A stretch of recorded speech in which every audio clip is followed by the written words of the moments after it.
can't believe we're here. When we first started this podcast, I didn't even think we were going to get guests. But the most important part about this podcast is how it's impacted you guys. Watching your podcast has changed my life. I broke down at the altar. I went to my knees. Well, you could meet your husband tonight. And No, I said, she didn't. Swear to God. You guys got deep, dude. You guys sit with me every Thursday and tune into these conversations. Well, I think it's time that you guys join the conversation. Who wants to chat with me real quick? You guys want to go the deep route or you guys want to go the fun route? The George Janko Show is coming to you. Get your tickets at thegeorgejankoshow.com. The Man on Water tour is now available. I didn't believe Katt Williams when he talked. What's the real story between you guys? You know, look, man. You brought Michael Jackson to church. Me and Mike were friends. We have a lot of similarities. My dad always taught me how to fight. My mother taught me how to pray. Wow, you know that, yeah. If God had told me everything I was going to go through, I would have turned around. Maybe shouldn't be saying this on the podcast. Phone camera. Worst invention. Made my career, but we'll discuss that one later. I can't even comprehend the way that he's talking or he's moving or he's adjusting the universe. Why are we doing this? Look, man, it takes a while to get that. What happens when I don't have that voice talk back to me? The roughest conversation I've ever had was to walk in there and tell that doctor, take my mama off the machine. Whew. I just crumble, man. I'm just praying, I don't fight, I just pray. I only go the way of mistake. That's lovely, George. I love it. It's a real gift to be around. Yeah, that was awesome. That's a very good question. I love you guys. You've given me something to think about for a lot of outlets. How long y'all been married? We just got married in September. Jackpot. Yeah. But in July, we'll be together for 5 years. Thank Or God 6 they're going to years. have a good children because of her. Yeah. Blue eyes, light skin, you know. Bro, I'm part of your bloodline, dog. I have the same Assyrian I genes know, as you. but Yeah. jeez, I mean. Yeah, you need, no, man. Thank you. No, listen, you need a bad chick. I know. You need a bad chick. My father's been telling me. Yeah, you know, we not that good. Just go make some money, let them do the rest of it. And my father taught me a valuable lesson. He said, son, it's your job to buy the house. It's her job to make it a home. Don't get in the way of that. Amen. If she want to put a pink couch in there, then pink couch it is. Wow. You had a wise father, man. She want yellow drapes, just like it. Nah, I'm a pass on the yellow drapes. No, you're going to let her put the yellow drapes on. Because in a minute, you're not even going to pay attention to it. Yeah. Because, you know, somebody walks in the house and it's not right, they blame her. Did you see her house? Oh, my God. What are they doing over there? A guy don't get blamed for the condition of the house. That's true. You That's get wise. blamed for where the house is. Also, I'm just not good at that stuff at all. I tell Belle, I don't know. I mix colors the wrong way. I'm just not good at it. I don't even dress myself like Belle dresses me. Like, I don't even know how to dress Thank God myself. for See, that, right huh? I'm in the hot seat. Welcome back, guys. Reed, are we ready to roll? Guys, we have an incredible episode. But before we get started, I kind of wanted to explain to you how this episode even came about. And I think it's kind of funny. And I also want to give a little shout out to Christ because it's always about him. And Of course. I'm walking around the neighborhood, as you guys know, before I have Zaya on my podcast. And I'm just talking to God. And I'm like, God, like, I want a good episode, a powerful episode. Like, help me find somebody. I have all these rosters and I'm trying to figure out who I should talk to next. As I'm saying this prayer, I get a call from my dad. My dad's like, hey, you should have Zaya on your podcast. And I was like, yeah, okay. And a few weeks later, we had an episode. We have a good time. Like, we go to your house, we have dinner. And I'm at my house in Arizona, and I'm reflecting over it. And I just look up at God, and I'm like, just in such a thankful attitude. So now I'm outside, and I'm walking around the neighborhood, and I'm just giving praise to God. I was like, God, thank you so much. You've been providing so much. As soon as this leaves my mouth, I get a phone call. Now it's Zaya. And Zaya goes, hey, man, do you want to have my friend on the podcast? And I was like, who's your friend? And he goes, Steve Harvey. I go, Steve Harvey's your friend? He goes, yeah, you want to have him over here? I'll go, yeah, today? He goes, no, not today. He goes, what? I'll go, anytime, anywhere, we'll do it, bro. Really? So, ladies and gentlemen, welcome Steve Harvey. No, man. Thank you. Appreciate that. An honor. That's a good story. Yeah, I like that. Dude, it's been such an honor watching you. You know, a lot of people give you, like, when you start a podcast or a show, they'll list all of your credits you've done. Mm-hmm. And if I had to do that right now, we'd be here until the end of the show. You've been doing this for such a long time at the highest level. But I wanted to share something that meant a lot to me. When I was a kid, I wanted to be an entertainer, and I'd always practice. The only person I knew of, because I was young, was Michael Jackson. Right. I'd watch him, moonwalk, go back in my room, and I would entertain my family. But once a week, my mom would call me out of practice, out of my room, and she goes, come here. And she would make me sit and she would rewind you speaking about God. Wow. And she goes, I know you're going to be an entertainer, but when I send you to Hollywood, I want you to be a soldier of God like this man. Good for her. That when you go out there, that you're a bright light to them and the darkness won't overtake you. And so there was a moment when I was in my career and I was kind of going back and forth. You know how it is. Once you're in the desert, now you're in the palace. Yeah. And I'm like, God, is this it? We've worked this hard. I go, and this is it? This is like, I don't understand. And then I go on Instagram and I see your video of you talking about how you're about to get that call when you're filled up with soap. Oh, wow. Yeah. And I just thought, man, how many people are like me that you help them just walk out of that desert, like how the Jewish people are wandering, only to have faith in what God put in front of them. Wow. Do you, I guess my first question, I hate to go so deep, but I'm just so excited. I want to get right to it. Which one was it that do you feel impacted you the most? Because when I was watching your life, there was a part where you're in the wilderness. That's you bathing and showering in that room. And there's one where you're at the palace. Yeah. And I don't think I'm at the palace just yet. So I wanted to know which one affected you and which one still kind of like lingers in your heart. Is it the moment where you were washing yourself, waiting for that phone call? Or was it you in the kingdom when you're performing a special you already like just released, your mother just passed, and now somebody's chewing you on the radio? Like, do these moments feel the same, or do they feel? Yeah, you know, it's such a powerful thing to understand the journey, and you don't really understand the journey till you're on the other side of it. You know, you don't get it when it's in the process, because most people, including myself, we don't understand the process. I do now. You know, like now when something negative happens, I understand the process, because I've learned over the years that everything you're going through is God preparing you for what you asked for. Yeah. And that's critical for you. So the part that has kept me the most, I guess, is I have such a keen and profound sense of memory of every single one of my steps. I never forgot a single one. You know, somebody told me one time, said, man, every time I look on TV, you crying. Well, a lot of them ain't, a lot of them ain't tears. A lot of them is scars. It's like somebody pick a scab and open it back up. Like I'll be sitting somewhere talking about something that happened to me, and it's like I picked the scab open again. And it's not tears, them is scars. You know, I can vividly remember the place I was when it happened to me. And it causes me to forever be grateful, because all of those moments, all of those memories are defining moments for me. And I don't know if there's one in particular. It's such a cluster of things that has to happen to you to get you to where you want to go. And it's just understanding the process that has helped me the most, I would say. You know, so, man, when you're sitting there and you're going through it, don't nobody want to go through it now. You know, nobody wants to go through it. Yeah. But you got to, because in that are the valuable lessons that you will need after you get there. Like, I'm rambling right now, sounds like, but listen to me. There ain't no elevator to the top. You got to take the stairs. If you do catch an elevator to the top, you're not going to stay there. Exactly. Because there are some steps along the way that you had to have stepped on to prepare you, to keep you, to maintain you. And if you don't step on all the steps, you can't stay where the elevator took you. You're going to crumble. It's a part of a blessing. It's a part that the entire step process is a part of a blessing. Yeah. Right? Yeah. And when you go through it, you get those scars, you get those experiences. Scars are an important part of it. People usually don't see your scars. But every time you're brushing your teeth, you're washing your face, you see your own scars. Yeah. And it reminds you the journey, and it reminds you the important lessons you learn. Right. Otherwise, you forget. It's human, forget things, right? And that produces tears in you, man, because you go, wow. Because I'm so spiritually connected to the journey. God don't allow me to forget the journey.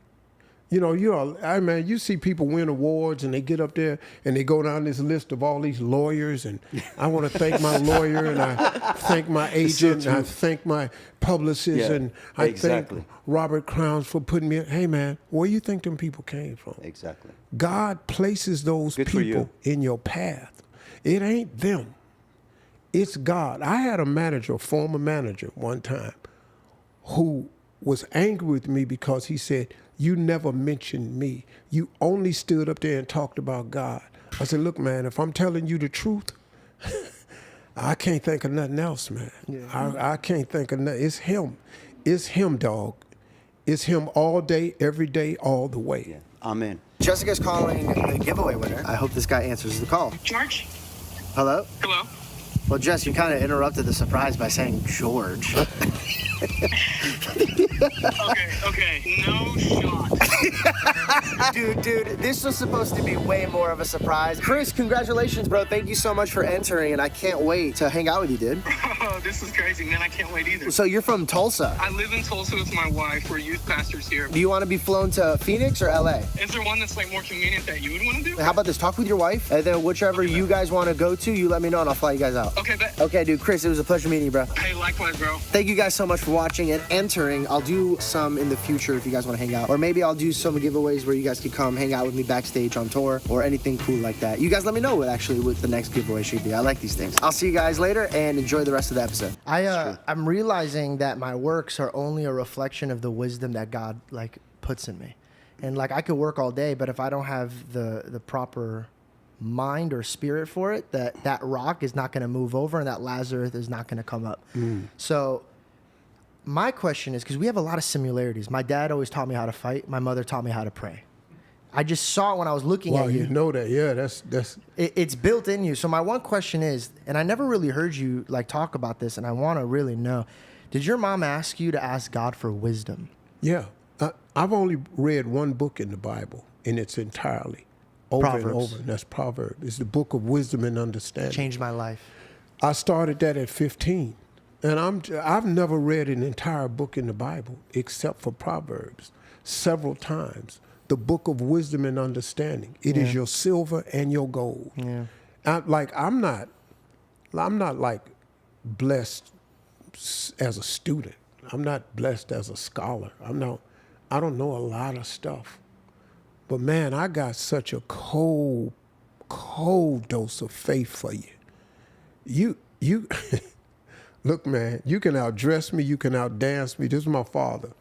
They can outdress you, they can outdance you, they can outthrow you, they can outjump you, they can outrun you, they can outsing you. But don't you let no man outwork you.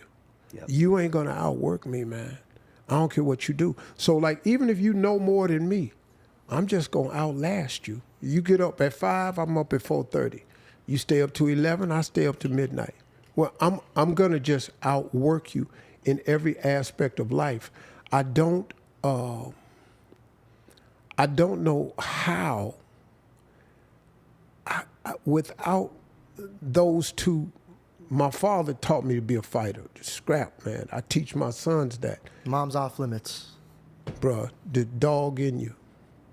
Develop dog here. I'm on the internet this week, right? When people take pictures of me and my wife. We're in Paris, and the big comment was, "Look at him. He walks all the way around to the other side of the car to put his wife in the car." And I wait till that door shuts, because now I know she's safe inside. Anything pop off, I got this. I'm her protector. I was raised that way by my father. Yeah. Wow. And then my mother was a Sunday school teacher for 40 years. That was all faith. She'd pray, God, the Lord, prayer, faith. And that's all I've ever known, even when I was living in the car. And I strayed away from God. I was raised in the church, man. But when I went to college, man, whew. I did a U-turn. Yeah. Prodigal son vibes. Yeah. Was there ever a moment for you, when you're brought up in the church, you practice because it's a habit and your parents want you to be there. Yeah. But then there's a moment between you and God where he unlocks a true relationship with him. Was there a specific moment for you where you really felt Jesus' presence and you felt like you had a whole new rebirth with him? Yeah, because it wasn't the building, the church. It wasn't the building. What I needed was the relationship with him. Amen. Not the building, man. You can go to church. I sung in the choir. I did all of that, man. But when I went to college, there was no building. There was no choir. And I kind of strayed away. And my darkest moment was when he stripped me of everything, and I was homeless, and I was living in that car. He needed my undivided attention. That's why you see a lot of guys go to prison and find God. Right. Because he has your undivided attention. Now. Yeah. Interesting. You have to really wrestle with those guys. Bro, for a bit. because now you're in a place where you really do need him. Because a lot of people in there ain't thinking about him. And a lot of people find God in church. I found God in a car. In a state of homelessness. I feel like that's, out of all of the achievements you've had, has to be your greatest, one. Out of all of the awards, the 7 TV shows, the king of comedy, all the things, when you're sitting there, your old age, you have to be reflecting about you in the car. So it's crazy how the creator of the universe could make your lowest point your most valuable point. Yeah, because he needs all of us. He gonna get our attention. If he has a purpose for you and a plan for you, and you're willing to open yourself up to that plan, he gonna get your attention on how to get to that plan. Because we don't know. Look, if God had told me everything I was gonna go through to become the global presence that I am today, I would have turned around. I'd have said, no, I'm gonna be a tomato farmer or something. Let me figure something else out. You're gonna take everything I've ever worked for twice. You're going to strip me down to nothing twice. You're going to let me get on social media. You're going to let them attack me like that and call me coons and jigaboos and stuff that I'm not? You think I'm going to let you do that? No, I don't want to be that no more. That's why God never shows us what the requirements are. He lets us have the dream, but he don't show us the route. Because if he showed you the route, you turn around. No, I'm good. You would not be who you are if God had showed you everything you needed to do to get. Yeah, and in top of that, God gives you all of these challenges, but he also gives you the strength for you to pull all those challenges. And when you're down, often you feel like somebody took your hand and actually helps you stand up on your feet again. Yeah. And then you fall again and you question God, right? Look, why you keep doing this to me, right? Enough is enough, right? I suffer enough.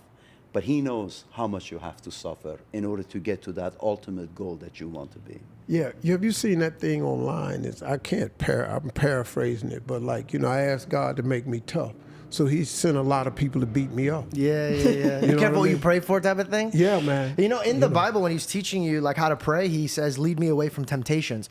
And I would sit there and I'll be like, "What? Don't you want to be tested so you could grow?" And some people, when they're stuck in a chokehold in life, it's because they prayed for something. God's gonna promise on and deliver it, but you don't want to rise to the occasion, so you're getting smushed by his weight, and then we blame God for it. But I'm starting to realize the pattern. I mirror my father on earth with my heavenly father. So, for example, if my dad walks into the room and he says, "George, get up, we're going," I'm not going to be like, "Where are we going?" Because he's going to fly kick me in the face. I don't tell my dad, "Hey, where we're going?" My dad's like, "Who are you talking to? You don't ask me where we're going. Get your ass up. We're leaving." Yeah. Right? So how am I going to tell my God, who I can't even comprehend the way that he's talking or he's moving or he's adjusting the universe, why are we doing this? I can't. It's a form of pride, me wanting to know what the king is summoning me for. But look, man. But it takes a while to get there, though. Right. It takes a while to go along with the master plan, because we have our own set of ideals. I got a vision board. This is what I want. The mistake I used to make was I had the vision board and what I want, and I had my own timeline attached to it.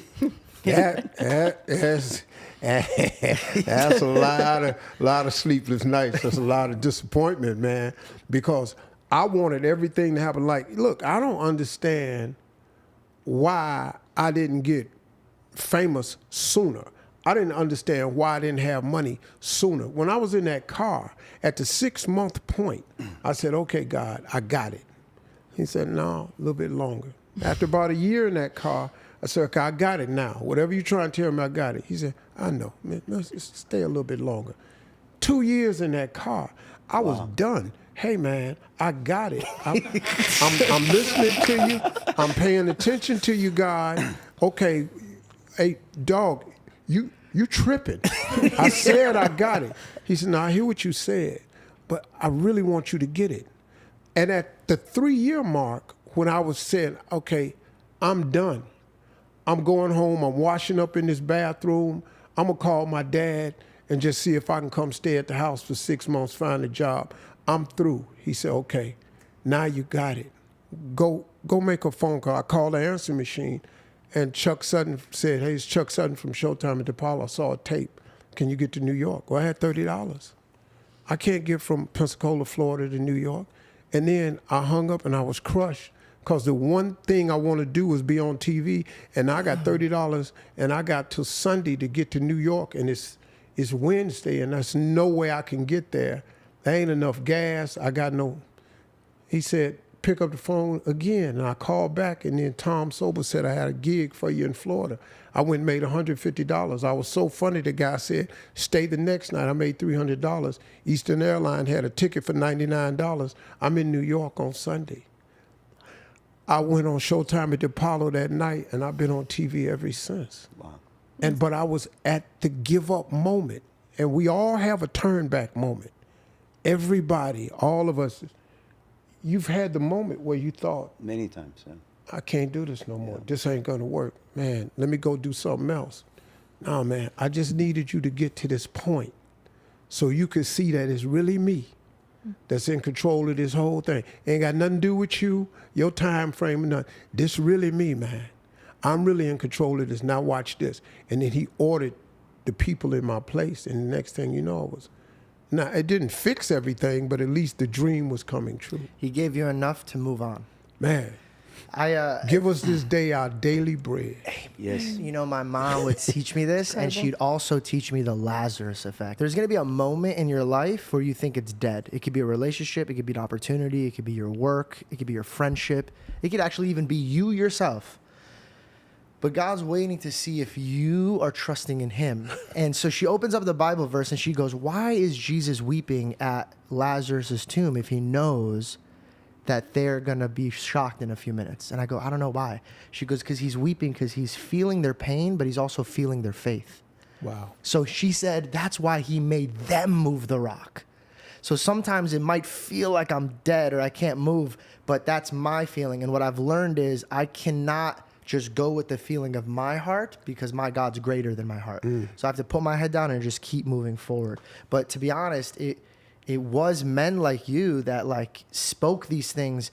And so people come up to me and ask me, hey, why do you talk so vividly about God and why are you not ashamed? And the truth is because of people like you that built me up. So my question to you is, why did you? Well, look, man, the first time it happened for me was on Donnie McClurkin, the gospel singer, was on what's the network, TBN. He was doing a show and he asked me to be a guest. Well, I'm in comedy, you know, I'm on TV, and we get on this show, and the people that own the TBN network, I saw them when I was doing a deal with Dr. Phil a couple of years at Merritt Street Studios that was opening up. And they told me, your clip is the highest rated clips we've ever had in the history of our show.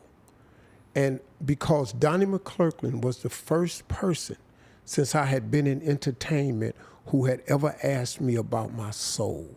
Wow.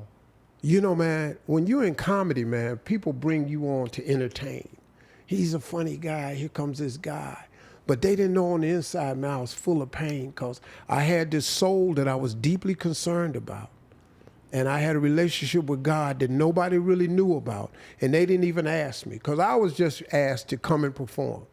Look, man, I'm a king of comedy. I was that dude, man. You know, when the Kings was out, man, we was the biggest comedy tour to ever come out at that time. I think it still is up there as one of the greatest. It's one of the great monumental things, man, I think, and we'll go down in history because of that. And I thought that was it.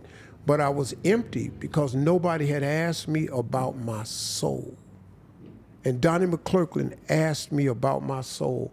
And I broke down so hard on that camera. and I couldn't even talk. I was heaving, crying, but I was still trying to convey the message because I wanted people to know, look, man, there's another side of me that y'all don't see. Like he was saying, they don't see the dirt. You know, a lot of people have been throwing dirt on me, man, for years. Nobody knew about it. And I've been buried on social media. People have done things to me, man, it's so crazy, but they didn't know. How do you go about maneuvering that? And Well, obviously, I'm gonna tell you how, because they thought they was burying me, but they didn't know they was planting me. yeah, You gotta have dirt. You ain't a seed. Seeds don't come up out of concrete. They come up when they get dirt on them. But dirt is not only dirt, it's fertilizer, it's nutrients. Everything that grows that's beautiful that God has pushed through the dirt from a seed that's buried. You don't even see it. And all of a sudden you see this thing sprout up. You have no idea that this thing right here finna be an oak tree. This finna be a bad boy. But y'all was putting this dirt on him thinking you was burying him. You was planting him. You was putting them nutrients in me, man. Exactly. You was toughening me. You was making me, I got a lot of dog in me and I needed it to come out. And so as I understood that, now, like, I appreciate the internet now, the dirt. I appreciate the haters, you know, and like, I'm so immune to them now because I don't take criticism from people I don't take advice from. Yeah, that takes a long time to like settle into. Bruh, you got to get a lot of dirt put on you, and you got to come up through that dirt, and you got to grow into something. So I'm a tree now. Yeah. If you don't mind me asking, and dude, like, I want you to feel as comfortable on this podcast. Yeah. So if there's anything I ever ask you, or you're like, hey, I don't want to talk about it, let's move I on. don't care nothing about that. I didn't believe Katt Williams when he talked.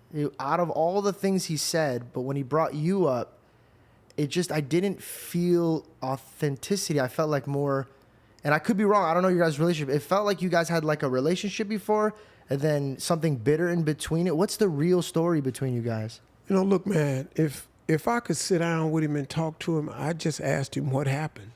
Were you guys ever friends? Yeah, we was cool. 2005, man, we were cool. And Katt Williams was that guy. In 2005 to 2008, right in there, Katt, we were looking at Katt like, wow. He's so good. This is the dude, man. Yeah. He was brilliantly funny. Yeah. And then something happened. And, you know, I've heard Kevin Hart say certain things, but, you know, I've stayed quiet about it. How do you, though? Like, how? Because, like, this isn't just a comment on an Instagram post. That video got 100 million plus streams. And then on top of that, it's like you don't want to go out there and dog him because it's not how you were raised. No, it's and not then you me. have to be patient and wait for God. Right. But do you ever feel that sometimes you want to call him up and be like, let's sit down and talk? What's going on? Why are you doing this? Yeah, you know, man, see, the first time it happened was 2009. Oh, so this wasn't the first time you did this? Oh, no, man. The first time it happened was 2009. We performed in Detroit for New Year's Eve. Biggest paycheck either one of us had ever had. And it was the two of us. Katt got into a situation a few weeks prior to that in South Carolina. And I was about to go to South Carolina in Columbia. And Katt, I got a call from my sister say this lawyer wants to talk to you. And it was a frat brother of mine who was a lawyer and said, I got Katt Williams in my office right now. He says, did you know him? And I said, yeah, I know Katt, man, we cool. And so Katt got into a situation, I'm not gonna say what it was, but it led up to us not being able to do the show New Year's Eve, 2008, going into 2009. Now, just him or both of you guys? Well, it was gonna cause him not to be on the show.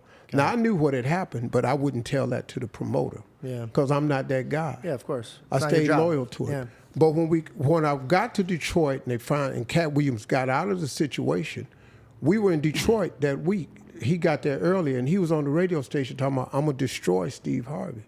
And I'm going, wait, we're doing comedy. You know, we're not rappers. This ain't a beef. Comedians don't have beefs. Oh, is this what he was describing when he's like, I tore him up and he doesn't want to do it again? Yeah. What? And so that was, so he Did he got with think this, that you caused the problem that was in his life? well, no, he had got with this promoter, and they were going to cut his pay, and so they wanted to come up way to increase sales. The show sold out eventually, but they get the promoter, who was a dude that shouldn't have been a promoter. He had some money he was doing something with, so he decided to put us in the Joe Louis Arena in a boxing ring, and put us in robes like fighter robes, and Katt insisted that I go first. Well, as long as you pay me my money, I don't care when I go up. So I said, okay, cool. But when I got to the town the day before, man, Katt said he gonna destroy you tomorrow night. And I'm sitting up here going, for what? What? Destroy us? I'm gonna tell my jokes, he gonna tell his jokes. I didn't know the plan, but I told the promoter, hey man, take that boxing ring stuff down. That's not what I do. Yeah. I'm gonna go do my set. He do his set. Yeah. I didn't know it was gonna be this beef. So I did my set. When I'm through, he goes up on stage and he just rips into me. Huh. And I'm in the tunnel looking at this going, what is happening? Because in my entire comedy career since or before that, that's never happened. You know, we go up, we tell jokes. Our jokes is to make people laugh, entertain people. So I'm in the tunnel, my wife is with me, and she's seeing me and I'm hot. Now, I'm a Christian, but I ain't that good a Christian. You know, Slap this cheek, but this cheek's off limit. no, dog. I don't even turn the other cheek. I haven't graduated to that level. If Christianity is on the 1 to 10, I'm a level 2. I'm an entry level Christian. I practice that because I can do entry level Christianity. Advanced Christianity, look. So you on stage and you ripping me. So I said, okay, when he come off stage, I'm gonna fix him. I'm gonna tighten him up. You know, I'm gonna fold his clothes up. You know, I'm gonna put some medicine on him. Whatever wrong, I'm gonna heal him tonight. And my wife said, no, I want to go home. So I had gotten paid. So we go home, and we're supposed to go to this after party, which was part of the deal. He stood on stage, and he had his buddy in the tunnel record the whole thing. So before I got even to the after party, he had released it on Facebook and everything, and it was just out there talking about Steve Harvey, what I had on, country bumpkin, blah, blah, blah, blah, blah. And I went, wow, the guy didn't do that. But the beauty of it is, every time he does that, something crazy happens to me. So that happened in 2009. It was all over the place. Man, Katt Williams destroyed Steve Harvey. Well, no, not actually, because that month was the same month I released the book, Act Like a Lady, Think Like a Man. That book, 16 days later, entered the New York Times bestseller list and stayed on that list 38 weeks at number 1. Wow. Wow. So, thank you. And then, 2 months after that, they saw the trend of the book. Oprah put me on her show twice, and everybody saw it. Next thing you know, here comes Family Feud and goes, this guy's really popular. I got Family Feud in 2009 and the book. The book turned into a $90 million movie. The book stayed number 1 for 38 weeks. And so I watched that turn into that. Fast forward, Club Shay Shay, he's over here ripping me again. Now, here's the other part. At the 25-year reunion of the HBO Def Jam, I was about to ask he you about was this. there. And in Chappelle. A buddy came up to me, who's a street guy in L.A., said, hey, man, Katt want to talk to you. I said, I ain't got nothing to say to Katt, man. He cool. He said, no, he won't apologize. Oh, cool. I said, all right, cool. So I sit down with Katt. Katt apologized at the 25th. I said, hey, man, no hard feelings. He said, man, I was just young, write it off, going through some bad stuff. I said, hey, bro, no problem. I said, Katt, May I have a say good set something about tonight. that? Yeah. Because when I watched it, mind you, I'm an outsider, right? But you could pick up when somebody's putting up something real or putting something not. When I saw Dave Chappelle made that one punchline, we're all wondering, is Katt Williams here? And everybody's dying. I'm seeing everybody pick up the beats, but I'm watching you saying, okay, let's move past this. Let's move on. Yeah. So that was a moment for you to dog him in front of the whole world No, if you man, wanted to. I'm not that guy. And you said, no, I'm going to clean my hands. I'm going to continue with the show. So then you're saying that day you guys sat down. He apologized. I accepted it. I figured we cool. No problem. Years go by. He does his thing again, whatever he does. I don't know if he's I don't know if it's drugs. I don't know. Kevin Hart said a bunch of stuff about it being drugs and stuff. I'd never made a comment. Next thing I know, he's on Club Shay Shay, and here he comes again. And I'm sitting there, and people just say, hey, man, did you hear what Katt said about you? And I went, no. So the clip is everywhere. Yeah, it's the most viral clip ever. Yeah, it's out there. On Club Shay Shay. How'd you feel about that, by the way? Because that's a big deal, dude. That wasn't like a... You know, it bugged me, but see, I'm an insider, so I know the truth. I watched that entire podcast just like, man, what's wrong? Because everybody he talked about, here's what I've learned about haters. You'll never have a hater that's doing better than you. Amen. It was just too many untruths said in that whole thing about Ricky Smiley. And, you know, you don't have the power to have the man's next role in a dress in Hollywood and a studio accept that from you. You're not that powerful a guy.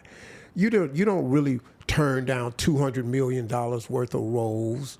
You didn't really do that. He made it seem like it was like the Illuminati was making you guys do all these things. Yeah, I don't even know what that is. I know Jesus. I've never learned what Illuminati was. I know Christ. Amen. I know the ultimate source. So when you're talking about Illuminati, I'm oblivious to that. I don't even know what you're talking about. Well, also, how could you be a Christian man and then every chance you get to speak on a microphone, you're not building your kingdom, you're just tearing down everybody else's. You can't, blowing out my candle ain't gonna make yours brighter. Right. So, bruh, to sit up there and talk about all these men who are accomplishing stuff, I just felt bad for him. And I just wanted to go, man, what's wrong?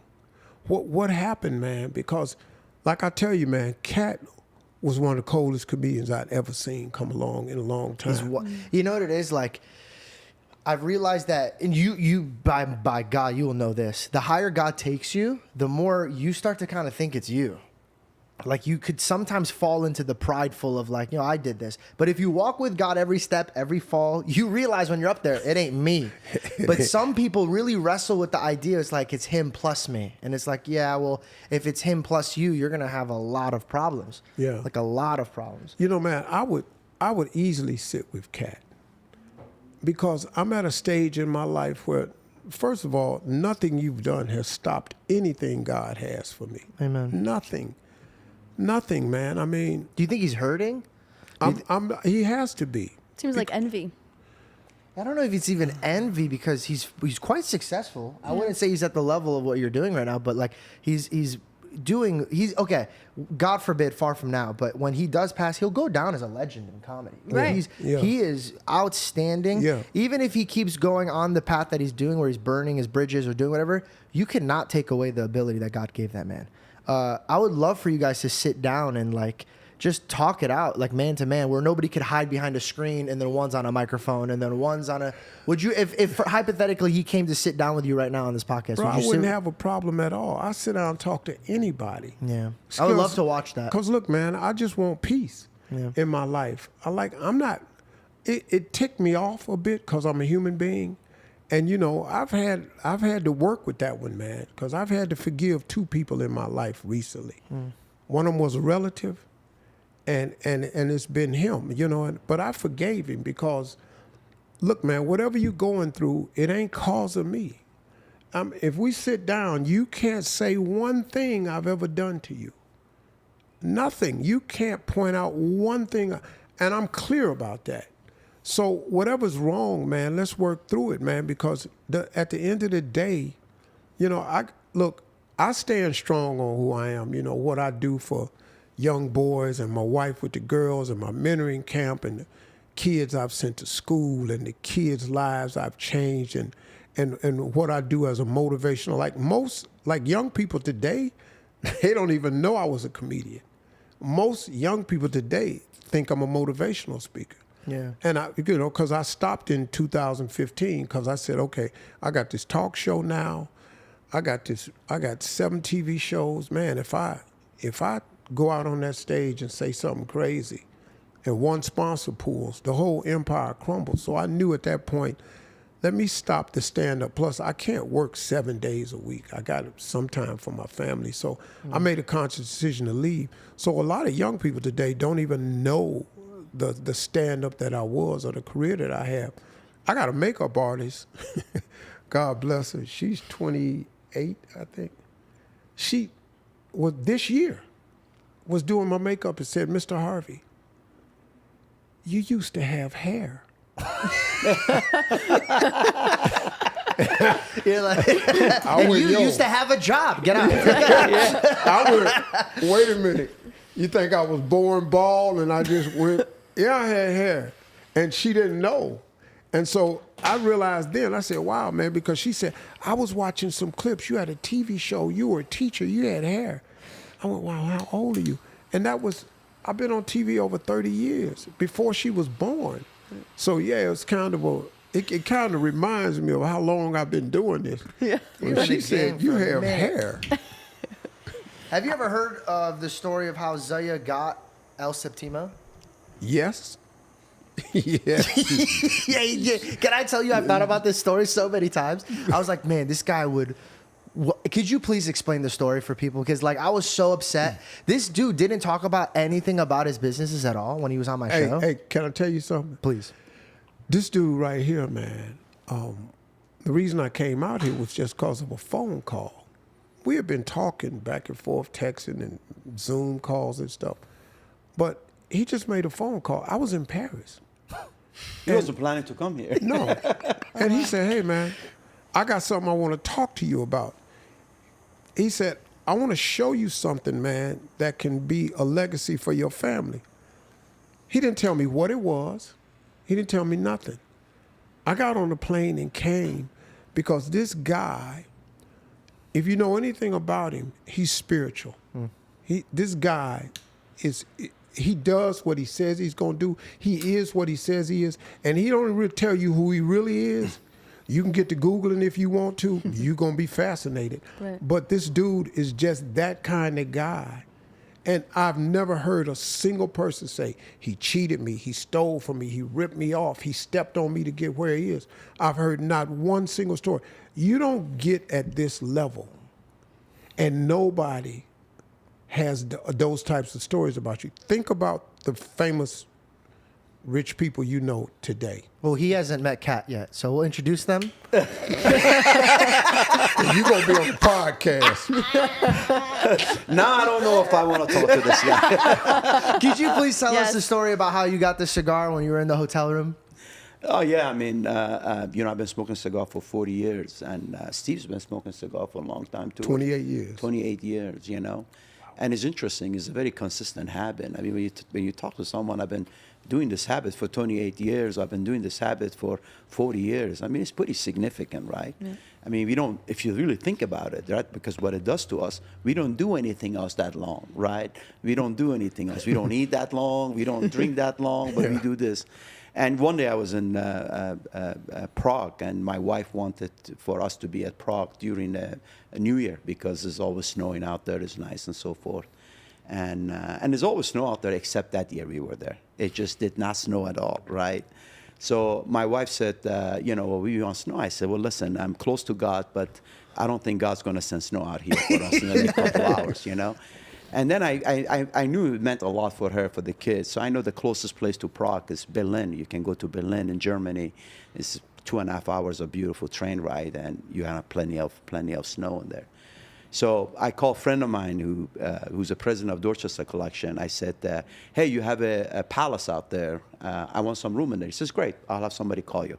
So the general manager of the hotel called me, and he said, Mr. Yonan, tomorrow's a New Year. You know that, right? I said, yeah. He says, well, after New York, Berlin is the second largest New Year party in the world. 4 million people come right outside of the hotel because of Brandenburg Gate, right?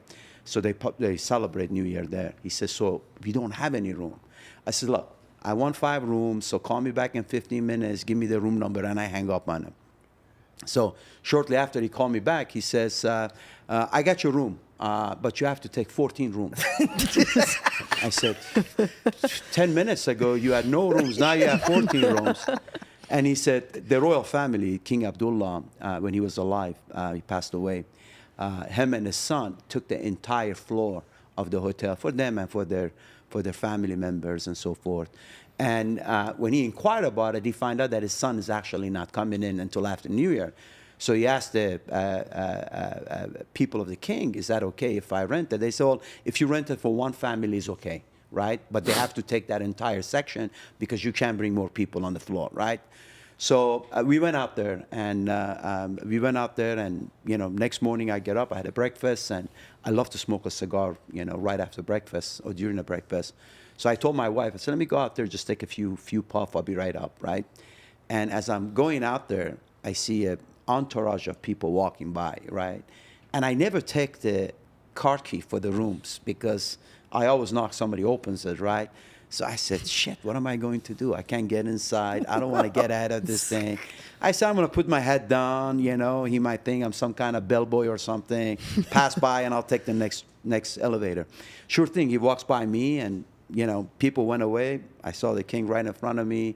He said, Mr. Yonan, your kids make a lot of noise at night. I said, Your Highness, I'm sorry. I'm blessed with 5 kids, so obviously they're healthy. They make noise. He says, nah, I'm joking. You going down? I says, yeah. He says, let's go together. So we go to elevator together. It's me and him and a couple of his guys. And I have the cigar in my hand, but I'm holding it. I don't want him to see it, right? Because I knew he smoked cigar, but I just didn't. It was unpolite to do that. So he says to me, smoking a bad cigar is bad for you. I said, I know, but this is the best I can find. And he asked one of his guys to take it away from me. And I said, shit, I lost my cigars right now. And his other guy opened a box. He said, this is a cigar you should smoke. And he gave me El Septimo, 2 El Septimo, double shot. And that is actually Steve's favorite cigar right now. Yeah. Let's go for Kings, man. Yeah, cigar of the Kings, yeah, right. Man. So, King of the Comedy, right.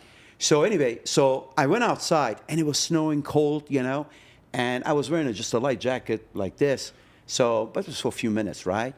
And then I got mesmerized so much by this cigar. It just never happened to me, right? I mean, I can never eat a food that I say, oh my God, this is great food. I can never drink a drink that I say, oh my God, this is the greatest drink I ever had.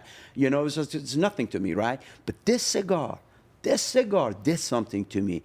As I'm smoking it, I suddenly noticed my wife screaming at me, are you crazy? You're outside? And I'm looking, I got snow all over me, and without realizing the time has gone by, right? Yeah. And so I knew I couldn't get a hold of a cigar, just to make the story short, right? No, don't short it. This is a great story. All right, so then down the street is the oldest cigar store, 3-story cigar store, established 1711, right? And I buy cigars from them for the longest time.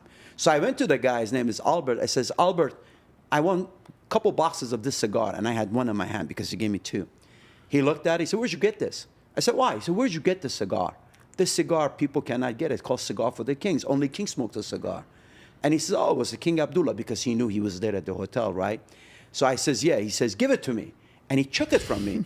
And I said, well, give me a couple boxes. I said, we don't have any boxes, but I'll take the cigar from you. You can pick any cigar you want, Cuban, any cigars you want. But I'm going to keep this because I always wanted to smoke one, and I never smoked one. By the way, terrible service for a cigar. So I didn't take any cigar from him, so I gave it to him. And I went to my room, and I'm wondering, I said, I'm going to get a hold of my hand of some of these cigars. And I walked into my room. My wife said, somebody dropped you this box. They drop off the box that it was full of El Septimo cigars, right? So anyway, we start smoking them, and there were a lot. There were 10 boxes. Each box had 20 cigars. So we start smoking it during our trip. We came home. We start smoking it, and I've been smoking with my wife since I married her, 34 years. We love smoking together. Great woman, by the way. Yeah, we talk about so cool. kids. We talk about life. It's a moment that we can reflect, and our soul is clean. We have patience. We talk. We listen to each other. And so we start smoking it. So one day we ran out of them, obviously. One day I'm walking outside with 2 cigars in my hand. My wife says, where's El Septimo? I said, well, I don't have El Septimo, but I have this great Cuban cigar. She says, no, I don't want to smoke it. I says, oh, come on, stop being bougie. I mean, Jesus Christ. We don't have that cigar, so what? Let's smoke this damn Cuban. That's supposed to be the best cigar on the board. She says, no, thank you. I'll pass. At that time, I realized there's something special about the cigar. I tried to buy it directly, but I could have never get any because they were pre-ordered for years by, royal family of Saudi Arabia, Oman, Kuwait, UAE. They only sell it for them, right? And one day I'm actually in Paris, right? And I asked my wife, I said, hey, I'm coming home. Do you want any cigars? And do you want anything? She says, no, I thought she's going to ask for a purse or something. She says, no. But if you want to bring me something, bring me some El Septimo cigar. I said, here it goes again, El Septimo cigar. So when we sat in the aircraft, I told the guy, I said, go to Geneva. He says, we can't go to Geneva if we don't have a tel number. Because when you travel, you have to have a tel number before you land, all right? They have to schedule the lands. I said, This is rich boy stuff. Yo, when he said this to me, I was saying, hey, man, by the way, I'm kind of, you shouldn't be saying this on the podcast. Well, I will. But you should do it because you can get away with it. Not only that, because as Steve said, in this life, we are always afraid of one thing, Lord himself, no other human being. So I said to the guy, to the pilot, I says, get on the plane, go to Geneva, right in the air, do a SOS call. He said, I will never do that. I said, well, why? You're on my payroll. Why do you care? He says, no, I will never do it. I will lose my license. I have to pay the fee. I said, take care of your fee. I will lose my license. I said, you sit home, you get your pay, and you don't have to fly anywhere, right? He says, okay, but this liability is on you. So anyway, we did the SOS call without any question. They said, land, and when you land, you do the SOS call, the technician comes in, you say, I saw this problem, either he finds it, he doesn't find it, right? So I went to the place that the head office of this cigar company was. I sat outside, I said, look for this guy, short guy, bald-headed guy, nothing personal, bald-headed guy. Wow. I said, as soon as he comes out, I got drugged into the story. I said, as soon as he comes out, bring him out here. The guy comes in, and one of my attorney, which is a French guy, for French, he's really tall. This guy is trying to bring this short guy to me, and he doesn't want to go. So I don't want to meet this American guy. By the way, you skipped the fact that at the restaurant, he brought the table and service outside so he could watch when he comes out of the building. Well, it was like a psychopath. It was December, and this is a 2 Michelin star restaurant in Geneva, right? So when we walked in, we said, that you couldn't see from the inside. I says, do you mind putting a table outside? He says, sir, this is not a Taco Bell. This is a Michelin star restaurant. No table outside. I said, call the owner. Owner came in, which was a chef. He knew who I was. So he immediately said, Mr. Yon, I want to put something cold. I don't have any heat. I said, don't worry about it. Bring us some champagne. That will heat us up. So I want to sit outside. I didn't want to miss this guy, right? My wife never asked me for anything, right? Except this. I would have said damn, but it's not a damn. It's a great cigar, right? I love this guy so much. No, honest to God, it's a great cigar. So anyway, the guy came in. I had a dinner with him. First, he didn't want to talk to us. He didn't want to associate with us. He thought that we were gang and we want to do something to this guy, right? We made him feel comfortable. I gave him a piece of paper. I says, tell me what you want. I want the cigar company. He wrote it down. We made a deal. I bought the company that night, I had some cash with me. I gave it to him. I said, just deposit. Tomorrow we're going to wire transfer the money, be sold. And then after we finish, midnight, I said, now let's go back to your office. He said, why? Office is closed. I said, my office should be open for me. I go upstairs. Are you serious? I go upstairs because there's a showroom in there. Well, so I picked two boxes of every cigar. I told my guy, I says, cancel our flight. We'll fly tomorrow afternoon. Upgrade my room to a room that has a balcony. And I took like 80 boxes with me. I went to this room. I told the people, I says, don't call me for breakfast. Don't call me for lunch. I'll meet you at 4 o'clock. We're going to go to the airport, right? I opened the window. I laid all the cigar on the bed. I pulled them out. I touched them. I felt them. I smelled them. I looked at him, and I smoked from 1 a.m. to 4 p.m. the following day these cigars. Oh my gosh. And then when I went home, I got my wife what she wanted. El Septimo cigars. Wow, that is a story. That's the dopest story. I mean, that's how I met Steve. Steve. Yeah, you waited outside of his house too. He goes, Steve, I want to talk to you. Okay. Steve, one day. But he bought the company. Yeah. That's what I want the cigar. No, I cannot sell. Okay, cool. Here go a check. Now, open my office tomorrow. That's the story I'm living for. That's so Badass. It reminds me a long time ago when I used to work for GM. I was the president of Oldsmobile division. I was talking to the chairman, Jack Smith, back then. And the chairman one day told me, he says, one of my dreams is to buy Opel. I said, why would you want Opel? He says, Opel is very well respected European car, and they have a good market share. It's difficult for us to go establish ourselves out there. I said, oh, okay. I said, hey, by the way, I got to go to Germany next week. You need anything? He says, no. So I flew to Germany. I went to the Opel headquarters, right? So I went to the Opel headquarters. They knew who I was, so they let me in. I met the chairman, a German guy. I met the chairman. I said, we want to buy your company. He get up, he opened the door. He said, Mr. Yonan, as American people say, get the fuck out of here. No way. I said, I will, but you got to listen to me. You have two choices. Choice number one, sell Opel to me. Or choice number two, I'm going to flood German market with our Chevy cars, and I'm going to price them half the price. I swear to you, you wouldn't sell a single goddamn Opel. I'll wait for a year and a half. Based on your balance sheet and your P&L, you go bankrupt exactly on the 13th month. At 13 months, I'm going to come take over your company. I have to pay a single penny for it, and you're going to lose your job. So you have a choice of selling it to me or selling it to me. Which one do you want? He closed the door. He came, he sat down. He says, you American, everything is with the force. I says, no, it's not with the force, it's with the love. But it comes forcefully, right? Just so I bought the bit. company anyway. That's the story with Opel. Well, here's the moral to the story. Yeah. And the funny thing is, one day I'm sitting in my office. I got it for you. He goes, Steve sometimes goes to this cigar lounge where he lives, right, in Atlanta, and he smokes a cigar. So this cigar shop owner always calls me, and I always ignore his calls, right? I mean, how much am I going to talk to this guy, right? So one day he calls me, I ignored him. He says, don't ignore me, you're going to pick up the phone. I have Steve Harvey here. He wants to tell you how much he loves your cigar. And I've never met Steve Harvey before that. And apparently Steve Harvey went in there. He gave Steve Harvey El Septimo cigar, and he says, try it. And Steve Harvey's been smoking cigar for a long time. He smoked the best of the best. He smoked the El Septimo, and he says, oh, my God, this is a great cigar. And it was Zaya, Connecticut. And he says, I want to talk to this guy, right? And that's your favorite cigar. Yeah, it's my favorite cigar. Zaya, Connecticut. Really? Everybody, George Janko and Steve Harvey, El Septimo, Zaya, Connecticut. So here's the moral to this story. Guy, wife wants a cigar. He buys a cigar company. Then he walks in and he buys a car company. You don't think you need to try Christ? Exactly.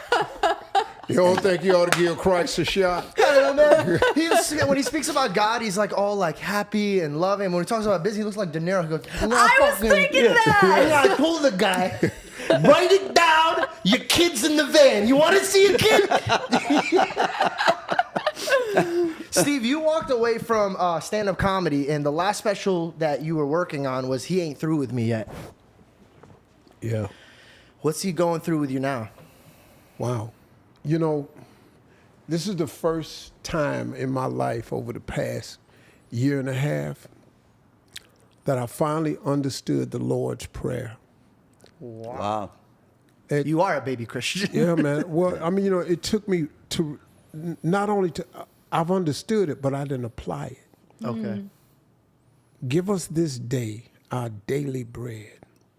Wow. That removed all anxiety from my life. Amen. Anxiety is the loss of control, concern over two things that you cannot control. This is what anxiety is. The worry of the two things you can't control, your past and your future. That produces anxiety. Once I understood that we are built to live in 24-hour segments, the human mind is not built to live beyond today. You can have your dreams and you can plan, but you lay out your dreams and your plans and you set them down. It takes everything to get through today. And you got to let God order your steps on a daily basis. When you do that, it gives you an uncommon peace. I live in a peaceful place now, man, that I've never lived in my life because, first of all, he's going to take care of me tomorrow because he always has. Amen. I cannot think of one incident where he left me hanging. Wow. Not one. So now I live my life knowing that he got me tomorrow. I live my life knowing that my past belongs to history, that everything I did, all those mistakes I made, I don't got to beat myself up about them. He's either forgiven me, I've learned my mistake, I've moved on, I've become who I need to be. So understanding the Lord's Prayer, but then applying it is two different things. Yeah. A lot of people go to church and memorize scriptures, don't apply none of them. Why are you a Christian and you broke all the time? Why are you a Christian and you always in some type of pain? Why are you a Christian and ain't none of your relationships working? Why are you a Christian and ain't none of your dreams and aspirations coming to fruition? It's because you're learning, you're memorizing scriptures, but you're not applying them. Once I applied, give us this day our daily bread, it freed me to live today in complete peace and enjoy the moment. I did something in Paris that I wouldn't have done 5 years ago. I did something for my wife because I normally, you know, I do stuff. If I strike a deal, here's the reward, da-da-da-da-da-da-da. My wife wanted something. It wasn't that big a deal, but it was, nobody could find it. And somebody found it, but it had a little premium price on it. So I did it without the deal or nothing. And she said, Steve, I thought you were going to wait until you got a deal. He going to give me a deal. Good for you. He going to give me a deal. When has he not given me a deal? When have we ever just been out completely? You know what they say, ass out. Bro, I can't remember the last time I've been ass out, because he always supplies your needs for this day. And that coming to that understanding, man, completely put me at peace, where like I come down here, he just told me about this podcast, but I asked God to order my steps. My wife said, Steve, you going to LA for what? I said, I'm going to meet my buddy, Zaya, and she said, for what? I said, I don't really know. She said, From Paris? So you're going to go from Paris to LA? We can go to Atlanta. We can go home. What are you doing? I said, I'm going out there. She said, Steve, what is it? I said, I don't know. I don't know. I really don't know. We've been talking, and as we said, then he started revealing it to me. I just told my oldest son to come with me because he's my guy. My son stays with me, man. Yeah. He covers my back. He watches stuff for me. That's he don't, beautiful. You know, he don't let nobody. He watch everybody. Then my dad, because I got to move differently. I just bought my son because he has a memory. He knows technology. He memorized everything. So I bought him with me. And to sit down with this man, because faith is belief in things that you cannot see. Yeah. And so you ain't got to see everything. Yeah. You just got to have the belief. I mean, why would God have me come out here? Now, little did I know, I didn't know this until yesterday. He said, if I get a chance, I want you to do this podcast with me. But it's going to be talking about Christ. Okay, cool. So, bro, we over here at your place. Dog, now my son knows who you are. He's a fan. Thank you. I appreciate You it. understand? So he said, Dad, this dude right here is dope. You're going to love him because he talk your language. But this guy is so spiritual, but he's like the combination that I am. My mother was a Sunday school teacher for 40 years. She taught me nothing but faith. My father was just a dude, man. He was just a gangster. My father was a man. Fight, dog. When they bite you, bite back. Yeah. They swing at you, swing back. That's why I don't, that turn the other cheek thing, It's a reflex when you have the jab. if you slap me, I'll turn the other cheek. But when I come around, you really don't need to be there. Because when I spin back around, I'm coming back with some more heat for you. You know, Steve and I is going to do something together, and I figure the best way of doing it is by blessing. Blessing to come here because I'm so inspired by you. For a young man your age to have a mission, to let us see a light of better life. And you are probably 1/3 of my age, you have to educate us about it. It's a very powerful thing. Yeah, man. And you have a lot in common with Steve. Steve is a man of a God, man of a faith. I mean, this is a guy that brings boys and girls that are either dislocated or don't come from a good background or family. He teaches them how to live, how to change themselves. He has done it. How many boys and girls How many sons? 3,400. 33,400 children. He's been a father to 3,400 kids. Where he brings them, he pays for the air travel, he pays for the lodging, for the food. He talks to them. He tries to motivate them. He's trying to be a father for them, a perfect father for them that unfortunately they didn't have. Right? And these kids become teachers, engineers, firemen, scientists, servicemen, serves our country. You know, and he takes them from the streets. And he shows them there is a better life waiting for them. All they have to do is open the door. Yeah. And I felt that whatever we do together, we need to have a blessing of a God. You know, a long time ago, somebody told me that when you ate your first meal, a good meal in your life, did you give piece of it to someone? And I remember a very first time that I had my first good meal in my lifetime was when I graduated and I was working for General Motors. I was fortunate enough, invented a few things. I went up the stairs. So the General Motors asked me for the dinner. And it was the first time I had steak in my life. I never had steak in my life, right? And I remember back then, which I totally forgot about it, and I saw a family come in, and you could tell the family was looking at the menu in this restaurant. It was somebody's birthday or something. And I said to the waitress, I said, please, I'll pay their tab. And I says, don't bring my food. And we were there before them. I says, don't bring my food till you bring theirs. I want them to take the first bite before I take my first bite. Wow. Amen. And that's what we're doing today. We're trying to do something that should have been done a long time ago. Bring America back to what it was 40, 50, 60 years ago, where there was no division. There was brotherhood, sisterhood, neighbors loved each other. Yeah, the house wasn't divided. The house wasn't divided, right? I remember the incident a couple of weeks ago. A guy shot another guy because he parked in front of his car, right? You heard about that in California, right? Man, you know, where old days America, you can park anywhere you want, and sometimes your neighbor will come clean your car if you have too much snow on it. Right? So something happened to us, right? And with this podcast that you're doing, I think we are finding our ways to go back to those and changing our ways. So I figured before we do something, we need to be blessed by God. If you're going to be blessed by God, we got to do something good for God, right? You know, because people like you are ways of God. Because, you know, what he's saying about you is right, man. You're a special dude, man, because you don't see a lot of cats willing to talk about faith in God. You know, it's like a secondary thing for most people, or it's a hidden thing. People are ashamed of it, you know.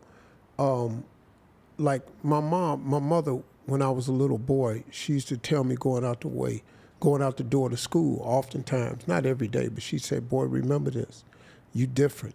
She said, I don't know what you are, but you different. She said, God gonna give you a big house up on the hill one day. When you get that house up on the hill, you got to show some other people how to get up on that hill too. Wow. She said you have to. Now, ironic, the big house I live in today is on a hill. Wow. I don't think it's ironic at all. And you know, it made me cry when I bought this house 5 years ago, because it was I could hear my mother. Now, my mother's gone, right? But I could hear her saying, one day, God gonna give you a big house up on the hill. You can't get up on that hill and don't show nobody else how to get there. What a blessing. She blessed you back then. That's crazy, man. And you know, it's crazy to me is that you guys said some kind words to me, but like even your son even acknowledging my work is crazy, because I mean it when my mom used to pull me aside and say that. So you did show me where the hill was.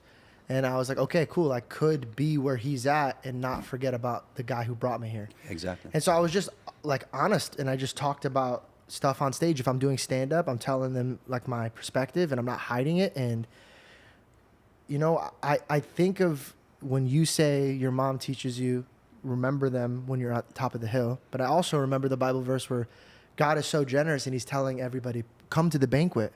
Come. And people are like, no. And then they'll go to the homeless and say, come to the banquet. And he kept saying, there's so much room at the table. And so if I truly believe in this God that's filling my cup and filling my plate, if I believe that he could do it for me, then what kind of man would I be if I couldn't go run to my neighbors and say, come eat, come drink? Like, Yeah. it's for all of us. It's not just for me. And I think I pray that when I'm your guys' age and I keep moving, that I don't forget this and I keep moving in that direction. I guess the question that I have to spit back at you guys is, prosperity can get twisted sometimes when they think that we're just preaching a prosperity gospel, like God's going to bless you, and then people get upset with this. It's usually broken Christians or broke Christians get angry at this. But the way I think of it is that these two hands, if I use them right, are going to be God's hands on earth. And if he's going to bless me with something and he knows my heart is to give it to my neighbor, I think he's going to give me the opportunity, the wisdom, the faith, the knowledge to be able to do it. I think people that get mad at the prosperity gospel, they don't know God. Because I can't even think of any place or position in my life that I invited the Lord in and it got darker. I don't see that. Yeah. So my argument is, where did you bring God that you did not prosper in? I don't, man, I understand what you're saying because I hear people talk about it all the time. Like, went viral one time when I was talking about 8 hours of sleep. And I was just saying, if you have plans of becoming rich one day, you got to scrap that 8 hours of sleep thing. You got to throw that out the window. How much do you sleep? Well, now I can get 8 hours of sleep. But he didn't before, right? But I don't. But I could get 8 if I wanted it now, but I still don't. But the reason I said you can't do that, because if you sleep 8 hours, that's a third of your life. Exactly. And you can't become highly successful functioning and you're asleep a third of your life. Look, you dream when you sleep. You make your dreams come true when you awake and you hustling. And they ate me up online. There was a Steve Harvey prefers wealth over health. No, man. But I'm going to tell you right now, there's a scripture that says, money answereth all things. Now, it didn't say it was the answer. It just allows you to respond. Look, if you ain't got no money and you go home and there's an eviction notice on your door and you have no money, you can't respond to that. But if you got a year's salary in the bank, you can go say, hey, look, let me fix this eviction notice. I can give you my back rent and I'll pay you 2 months ahead if you let me stay here. Money allows you to respond. It don't make you happy. It's not the answer to everything, but it allows you to respond. Money, man, makes all emergencies become mere inconveniences. That's what it is. And, man, my father told me something so cold when I was young because he was really poor. He said, son, the best thing you could do for poor people is not be one of them. He said, because you can't help nobody now. So you got to find a way to get yourself some money so you can help some people. And me and Zaya was talking earlier, man, and I was just telling him, man, you can't. Money doesn't change you. Money allows you to be more of who you really are. See, it heightens who you are. Bro, if you're a stingy person, be more stingy. when you get a lot of money, you're going to be more stingy. Yeah. If you're a kind person, when you get a lot of money, you'll be more kind. If you're a generous person when you're broke, when you get money, you'll become an even more generous person. So true. If you're an asshole, when you get a lot of money, you're going to be a bigger asshole. It's a tool. Yep. Money is a tool, right? When you are poor and you work hard and you have the blessing of the God and you have something, the first thing you do, you satisfy yourself, right? Right. You eat the food you never ate. Right. You buy yourself clothes you never had. But at that time, you know that you have more of it. And as Steve said, if you're generous, you use it as a tool for generosity. If you can't, use it as a tool for kindness, right? So money's not everything. Money is a tool, right? That's why when people sometimes talks about someone that has money, that person prefers people talk about him, about what kind of human he is, what kind of generous person he is, what kind of intelligent person he is. For some people that label themselves with the money, that is a wrong way of thinking about it. That is a wrong thing. Can I tell you something? Like of late, I've been reading about Jeff Bezos' wedding. Yeah. and Jeff Bezos, and it's $55 million. And how many people are mad at him for spending $55 million for a wedding? That's a lot of money for a wedding, but that's his money. Now, nobody's mentioning how many jobs that Amazon has created around the world. Nobody mentioned how many people have benefited from the use of Amazon and some of the prices that you can get on Amazon. Nobody cared about that. They just mad at him because he spent 50. You know how many people you could have fed? $55 million ain't gonna feed everybody, no way. And I understand when people, but don't be upset with Jeff Bezos because he took $55 million of his dollars that he worked really hard to acquire. I don't understand the anger in people. Yeah, he could have. $55 million could have built a few homeless shelters, right? But that ain't gonna solve the problem. I think, man, when you preach and people are talking about prosperity, they're trying to get you to, instead of put a Band-Aid on something, they're trying to get you to, look, instead of giving them a fish sandwich, teach a person how to fish. You hear that 1,000 times. Yeah, of course. Teach a man how to fish. So look, man, there's nothing wrong. You don't, look. But also, Steve, Jeff has given billions of dollars. They don't mention that. Actually, his first wife, That's who he gave all that money to first time. No. That was his first donation. Yeah, but his first wife, who inherited, from the divorce, who got $18 billion, she gave $16 billion of it away to people. Wow. Over 90%, of course, over 90% of it for various causes. And Jeff is actually a great person that he never talks about how much money he has given other people, because he has. I know he has. He has done a lot of it. Well, he has too. Yeah. This hand shouldn't know what this hand gives. Exactly. But you can't do that. You know, Yeah, because you need a tabloid to defend you. Yeah, now man. or something. See, if I open my mouth to tell you everything I've done for everybody, oh, he bragging about this, he bragging about that, it's okay. But you have to wonder though, why does God continually keep blessing people with more and more? Exactly. Because you have done so much good with it that the more he gives you, the more you can bless people with. And it's okay, man. Look. And you should celebrate it. You should celebrate the fact that Jeff has that. He earned it himself. Nobody gave it to him. What he did, I couldn't do, obviously. I didn't think about all the things he thought about, right? And Jeff went through tremendous difficult process to be where he is. Like something smart Harvey said, if God would have told Jeff, hey, I'm going to give you the $200 billion you want, you have to go to all of this difficulty, he might have said, no, I don't want to do that. I'm going to keep being in the garage. Exactly. Yeah. But he did it. But I think one advice I always have for people, if someone is wealthy, you should celebrate that. He didn't inherit that wealth. He created it himself. And the question you need to ask yourself is, how can I be like that person? I used to do that. I used to always say, how can I be like that person, right? I used to study that person, and I want to be like them, right? But wealth should be celebrated. But you're right, today there is so much negativity, Why is he has that expensive watch or that expensive car? He could be feeding a lot of people with it, Yeah. Well, why don't you go get a second job and put all that money and feed people, right? Because you could feed people at any element, right? That's right. And it's funny that those people that criticize those people, They don't do anything. not only they don't do anything, I could bet with you that if one day they become billionaire, they wouldn't share a single penny with anybody But else. man, look, it don't take a lot of money to be happy.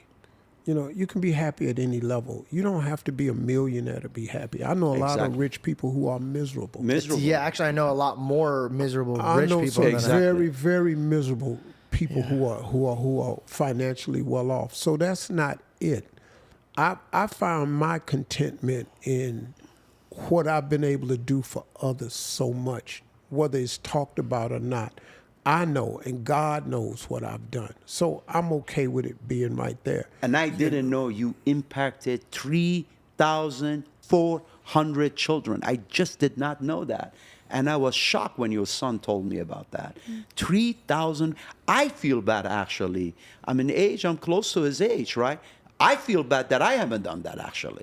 Honestly, I was going to talk to you about this after this. What's going on?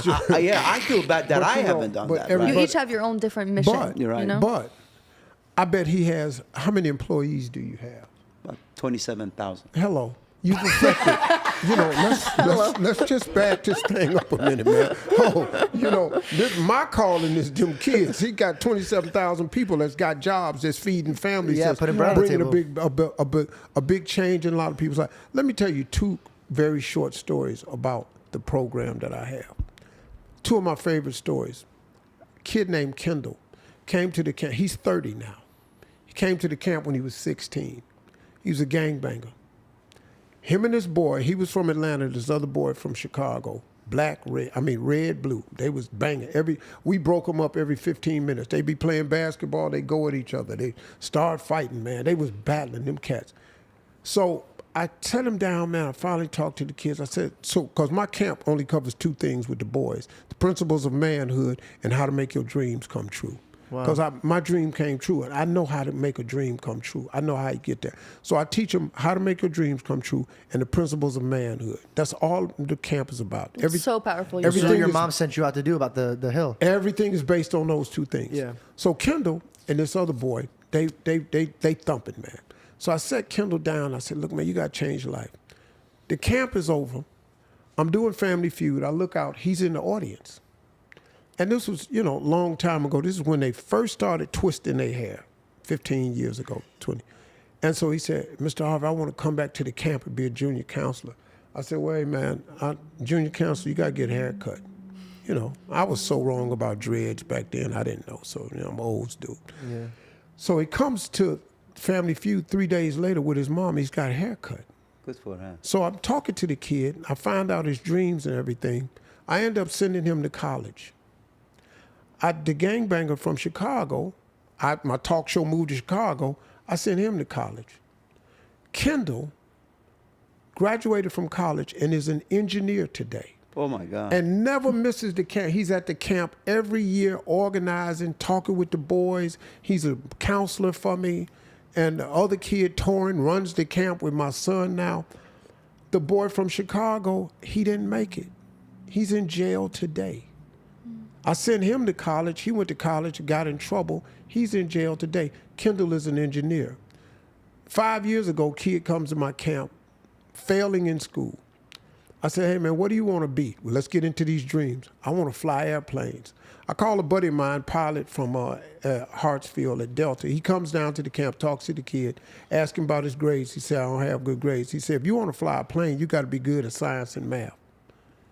He took him up to Atlanta, put him on a flight simulator, showed the kid how to flight simulator. This kid goes back to school, gets all A's and B's. Same kid. Same kid. He need a little fire. Kid says, Mr. Harvey, I don't have the money to I wanted to flight school. I paid for his flight school.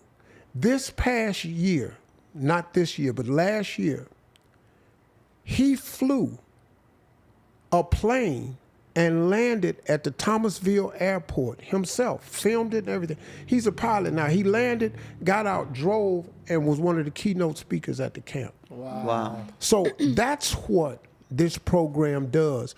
What's the name of the program? Steve Harvey Mentoring Camp for boys. And this is a program that I think, of course, we need far more than of it. And not only this guy funds it with his own money, but he spent a lot of times doing it. Look, parenting is difficult. I have 5 kids, right? And I spend most of my time trying to parent. This guy not only parents his own kids, he parents all these other kids. And I think there should be a government support. Our government should be supporting this. 1,000,000%, yeah. Exactly. Our government sometimes is so obsessed with cutting things, right? You have to know what you cut, right? You cannot cut something that adds value to the society. Brother, they don't. This guy, Elon Musk, came in here and just started cutting stuff. So let me tell you what happened to my program. The United States Army has been coming to my camp since I started it because they have the programming. They know how to move that many boys, 250 boys sometimes. They know how to move that many kids, and they know how to do team building stuff, create brotherhood and discipline. So Elon Musk comes in, wipes out the DEI programs. So they considered my program a DEI program. So this year, the military was taken from me. The funding that the military was giving me was taken from the program because Elon Musk came and said, that's a DEI program. Well, the soldiers that have been helping me for all these years, a lot of them took their vacation Wow. during the camp and volunteered. So I had the same amount of military men, but they couldn't wear their, Uniforms. Right. but they came, and then they put their dress uniforms on for the graduation for the ceremony, and then something else happened, and then I lost this program with the USDA, the United States Department of Agriculture. I had an agricultural program going on where they were going to help me build the dormitories because I was going to do an agriculture program because I got 1,600 acres that I bought to give to the camp for the kids. They took all of that away. So all of that, the loans and stuff that I had to build the dorms, all of that went away today. But it didn't stop the program. I still had the program. I still housed the boys down the street at the college because a college came in and volunteered this year for the housing instead of me putting up tents. And I just told him the story today, and he just latched on to it, and he just learned what it was about. And, man, that's part of you can't get up on the hill and don't show nobody else how to get there. So having money for me, as Zion said, has been a tool.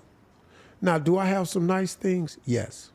And Have I been should. blessed to have an incredible lifestyle for my family? Yes. And you should. Have I exposed them to travel and stuff like that? Yeah. And you should. Because I'm trying to leave a legacy of 3 sons that will take their families from zero to hero.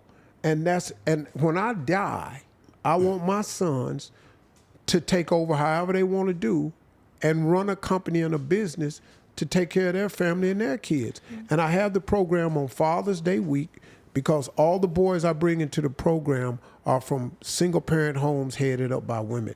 So I have it every Father's Day weekend. I sacrifice my Father's Day with my kids, and they understand that. And they go, we don't have our dad on Father's Day because he's being a father to a couple hundred boys that ain't got none. But they leave here with a mentor from the military. A lot of different fraternities come down and volunteer. And all the boys leave with a phone number and a mentor and relationships. And we follow the kids with aftercare programs. We've turned out engineers, lawyers. We have about 8 ministers from this program that have become ministers because we have a spiritual element to this thing too. And it's just been a wonderful program. And this is, I'm sorry, Bill, you were going to say something. Don't forget, this is really embarrassing for us as a country. This is embarrassing for us as a country. As a most modern nation, most advanced nation, most established nation, we give more than $1 trillion to other countries for various reasons, right? $1 trillion a year we give to other countries for various reasons, right? Yet we don't have small amount of that dedicated to the American who deserve a better life, American who live in this country. And this is what bothers us. And this is what we talked about in the last show. Yeah. Which is funny. We talked about it in your show, and next day Elon Musk got fired. Isn't that funny? Everybody kept telling me, like, dude, what a time to post this video. Exactly. I was like, damn. So Elon, be careful. Don't come after George. Huh? I'm his uncle. So if you have an issue, come talk to me, right? Yeah, talk to Unks. Yeah, exactly. But and Steve. Steve's like, what the fuck? yeah, I just met you. I just met you. I ain't listening at all. He didn't say anything, right? But here's the point. Here's the point. Actually, people should write a letter to some organization. I think there should be a letter coming from your audience if they really believe in this beautiful cause.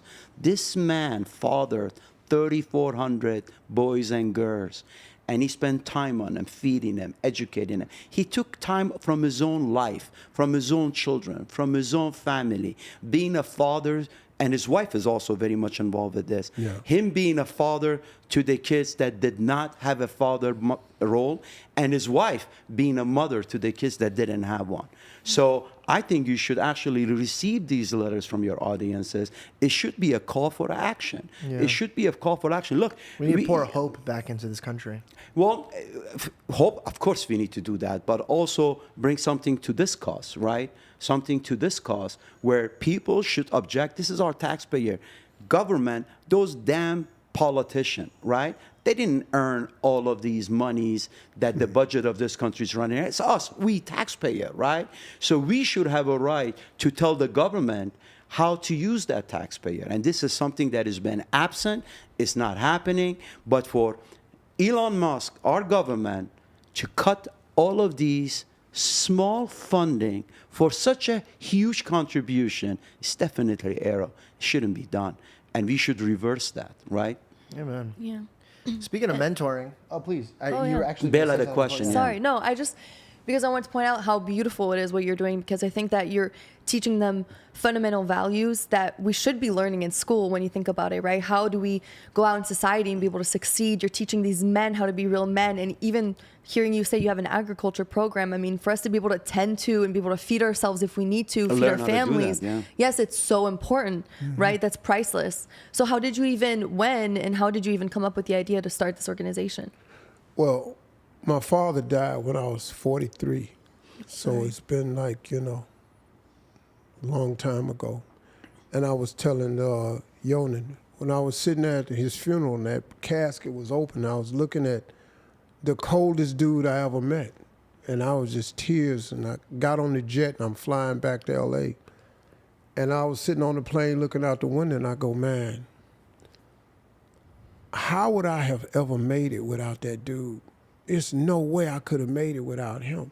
And I began to think, I said, man, how do boys make it that ain't got that father figure? Because a young boy without a father figure is like an explorer without a map. You don't know the way, man. Exactly. So I said, hold up, man. So I had a ranch in Dallas. So I said, wow, you know what? I'm gonna start mentoring these kids. I'm gonna just start. And so, I created the program, and it's always been just two things: dream building and manhood. That's all I need you to do. I don't care what you do. Just as long as you turn out to be a good man and understand that real men honor God, real men respect the law, real men respect and honor women, real men take care of their children. And all of these boys who don't have a father, we have a service. What's that ceremony called that we do at the end on Saturday night? Conversations with my father. We allow these boys to get out what they feel about their father. It's the most emotional ceremony. It's the night before. Wow. The soldiers are crying. The got my wife boys are crying. The mentors are crying because these kids is hurting without this dude, man. I saw somebody say one time, a boy without a father has a hole in his soul the shape of his father. Wow. He missed that dude. He never came to my games. He forget my birthday. He don't pick me up when he say he coming. He ain't never bought me a Christmas gift. I ain't got nobody. And these boys is crying. And they filling out paperwork. They calling him names. Name one word to describe your father. I mean, man, you hear some vulgar stuff coming out these cats' mouth. But they're hurting. They're hurting. And so this program was designed to give them a father figure, a real conversation with men who know the way, a chance to get a mentor from the program, a chance to link in with other boys and understand, because a lot of these soldiers didn't have dads in their life for whatever reason.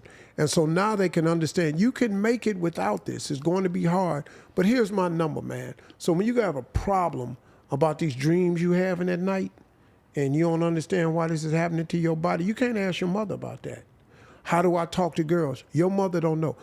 A woman can make a boy a good citizen, God-fearing, loyal, respectful, courteous.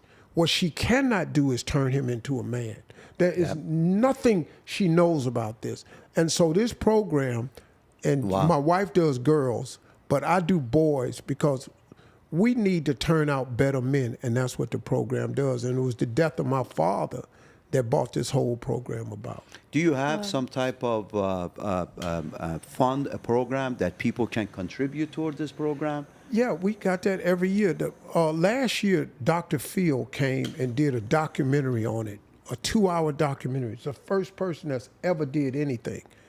And it was big. And in that whole program, we raised $150,000. No, that's amazing. You know what I mean? Yeah. That's not enough. No, That's man. not enough. It for Yeah, I ain't- was about to this say, cause. Look, $150,000 is his hourly rate to be Look, there. man, Yeah, to exactly. build out this camp, I've figured it all out. $25 million, and I can build out the entire camp. The dormitories to sleep 300 boys. I got to put an indoor gymnasium to get them out of this summer heat sometimes. And the gymnasium, you got to have athletics to keep boys' attention. Then I need a 500-seat theater where they can do lectures and listen to lectures and watch movies and stuff. And then I want a STEM center to teach STEM coding and programming. And then the other building, I want to have a EAS sports complex. Because this gaming stuff that these kids is into that I thought was ridiculous, they're millionaires off this. Yeah. So if I keep them interested with this gaming and sports, I got enough room. I got baseball fields and football fields. I got all that. I got plenty of space for that. But I need the buildings where I can put it inside. And I'll get it done, you know. Yeah. I'll get it. So, I mean, I know you're the mentor, right? And you teach them a lot of things, but what has these boys taught you? That was a fire question. They taught me purpose. They taught me purpose. And they give you a purpose, too. That's why I'm here. Because of their need for me and men like me and men like him and men like you, they gave my life purpose. You know, the average person dies never knowing what they were born to do. Exactly. I'm clear about that. Because I have a saying, your career is what you paid for. Your calling is what you made for. God made me famous and well off for this mission. Yeah. He didn't make me famous for no other reason. He didn't give me wealth for no other reason, but for this mission right here. And you give that back to the God by saving all these souls, which God cares about each and every one of them, right? You are giving a gift back to the God. Yeah, there's a camp about 45 minutes from me. It's a Christian camp. They're in the soul-saving business. A guy named Dave Piedmont, great guy. And he was helping me, gave me the plans for the dorms free and stuff. And he was telling me about the camp, and he said, Steve, you got to talk more about Christ. I said, we have a program for Christ. I said, but that ain't what I do, man. I said, that's what you in the soul-saving business. I'm in the life-saving business.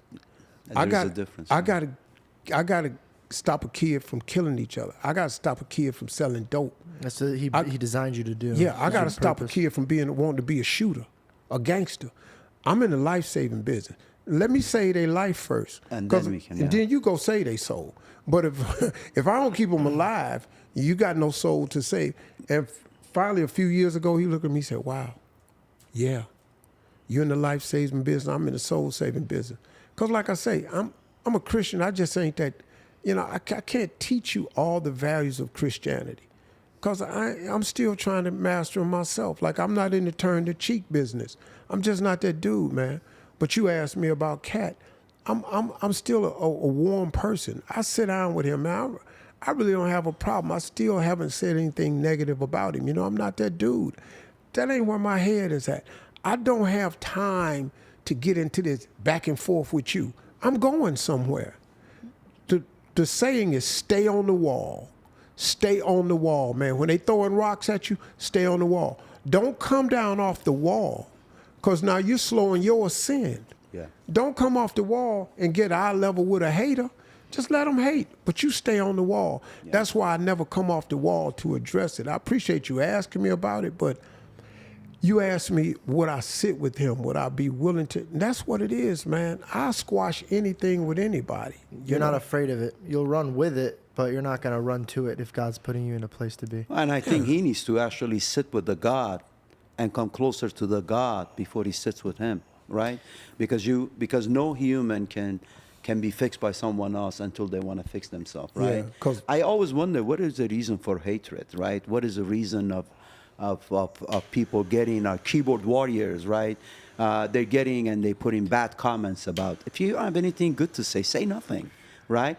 Anyway, if you put a bad comment, they ignore you, they reject you, right? They're gonna delete you, right? You want to be deleted, or you want to be heard? If you want to be heard, you have to say something that people want to be inspired by what you say. Let me ask you something. You know what you're doing. You're trying to do the right thing. But you get haters, man. What is that for you? How do you deal with it? My honest thing is, before, when I used to consume my moments like worrying about it, I learned quickly that if I listen to them, that means I'm taking the time to not listen to God. Exactly. So I I know what God thinks of me and how he feels of me, and God knows that. Here's the truth. I know sometimes when I look in the mirror, I hate myself because I am failing God, I'm failing my mission. And then there's sometimes I look in the mirror and I love myself.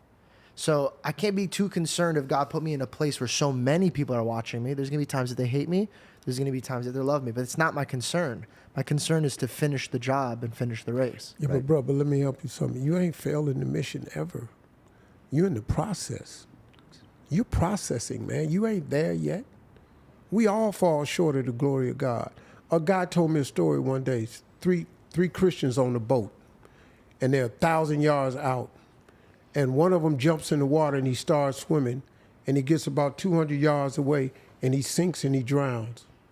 The second Christian jumps in the water and he swims 500 yards close to shore. He sinks and drowns. The other Christian gets in and he swims all the way to the shore, 6 feet, and he sinks and drowns. Which one was the better Christian? They all sank and drowned. The one You're in who the went process, first? brother. No, again, the process. Bro, you in the Yeah, I was like, process. there's a riddle. I don't know. Yeah. No, I mean, look, No, we you're all fall short of the glory of God. Yeah. We are non-perfect, no, not one. You're not finna be proud. I don't care what you do. I don't care how many times you do this podcast. Don't let the devil fool you, man, make you think you ain't accomplishing the mission. You're doing good, man. Look, my son know who you are. Do you know how many people you affect that you don't know nothing about? Exactly. That's why, man, you got to go out sometimes and you got to hear what people really saying about you. Because we sit behind these mics and behind them TV cameras and behind them desks, and 27,000 people. I bet you out of them 27,000 people, and a lot of people would say, hey, man, if it wasn't for this guy, my family would be hungry. If it wasn't for this car, I would have never bought a house. If it wasn't for this guy, I never would have found Christ. If it wasn't for this guy, that's who you got to hear. The haters is the imps. The devil got imps. They work 24/7. Yeah. And it's just a shame that some people is just on call 24/7. Yeah. I call them thumb gangsters. They just sitting there. they typing stuff. Yeah. But you're not even qualified to talk to me. You know, Jay-Z had I'm not a hip-hop guy at all, trust me. I'm a 70s dude. I'm stuck.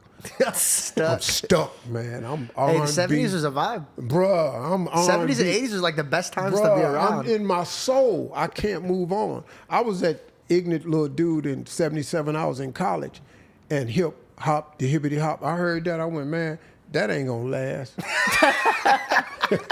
The stupidest thing I've ever said.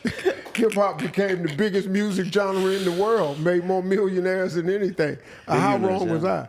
But I heard Jay-Z say something to the effect that he said, hey, man, you ain't even in my league. We shooting at 2 different baskets. As a matter of fact, we pay 2 kinds of taxes.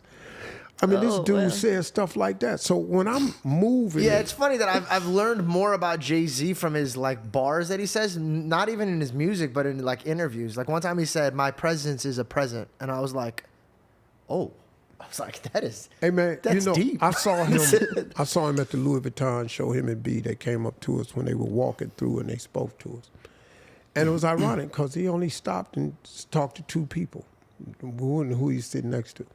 And so we were waiting on our cars, and we got there late, and J and B was down there waiting on their cars. And I've known Jay for a long time. I've known Beyonce since she was 14. Oh my God. She used to come and sing at the hip-hop comedy stop in Houston. Her father, who I knew, who was a frat brother, Matthew Knowles, used to bring Destiny's Child to this club to perform on amateur night. No and I'm sitting there going, okay. That's a wild That's thing to crazy. see blossom. Yeah, bro. And I'm saying, yeah, they cute. They need to get on out the way.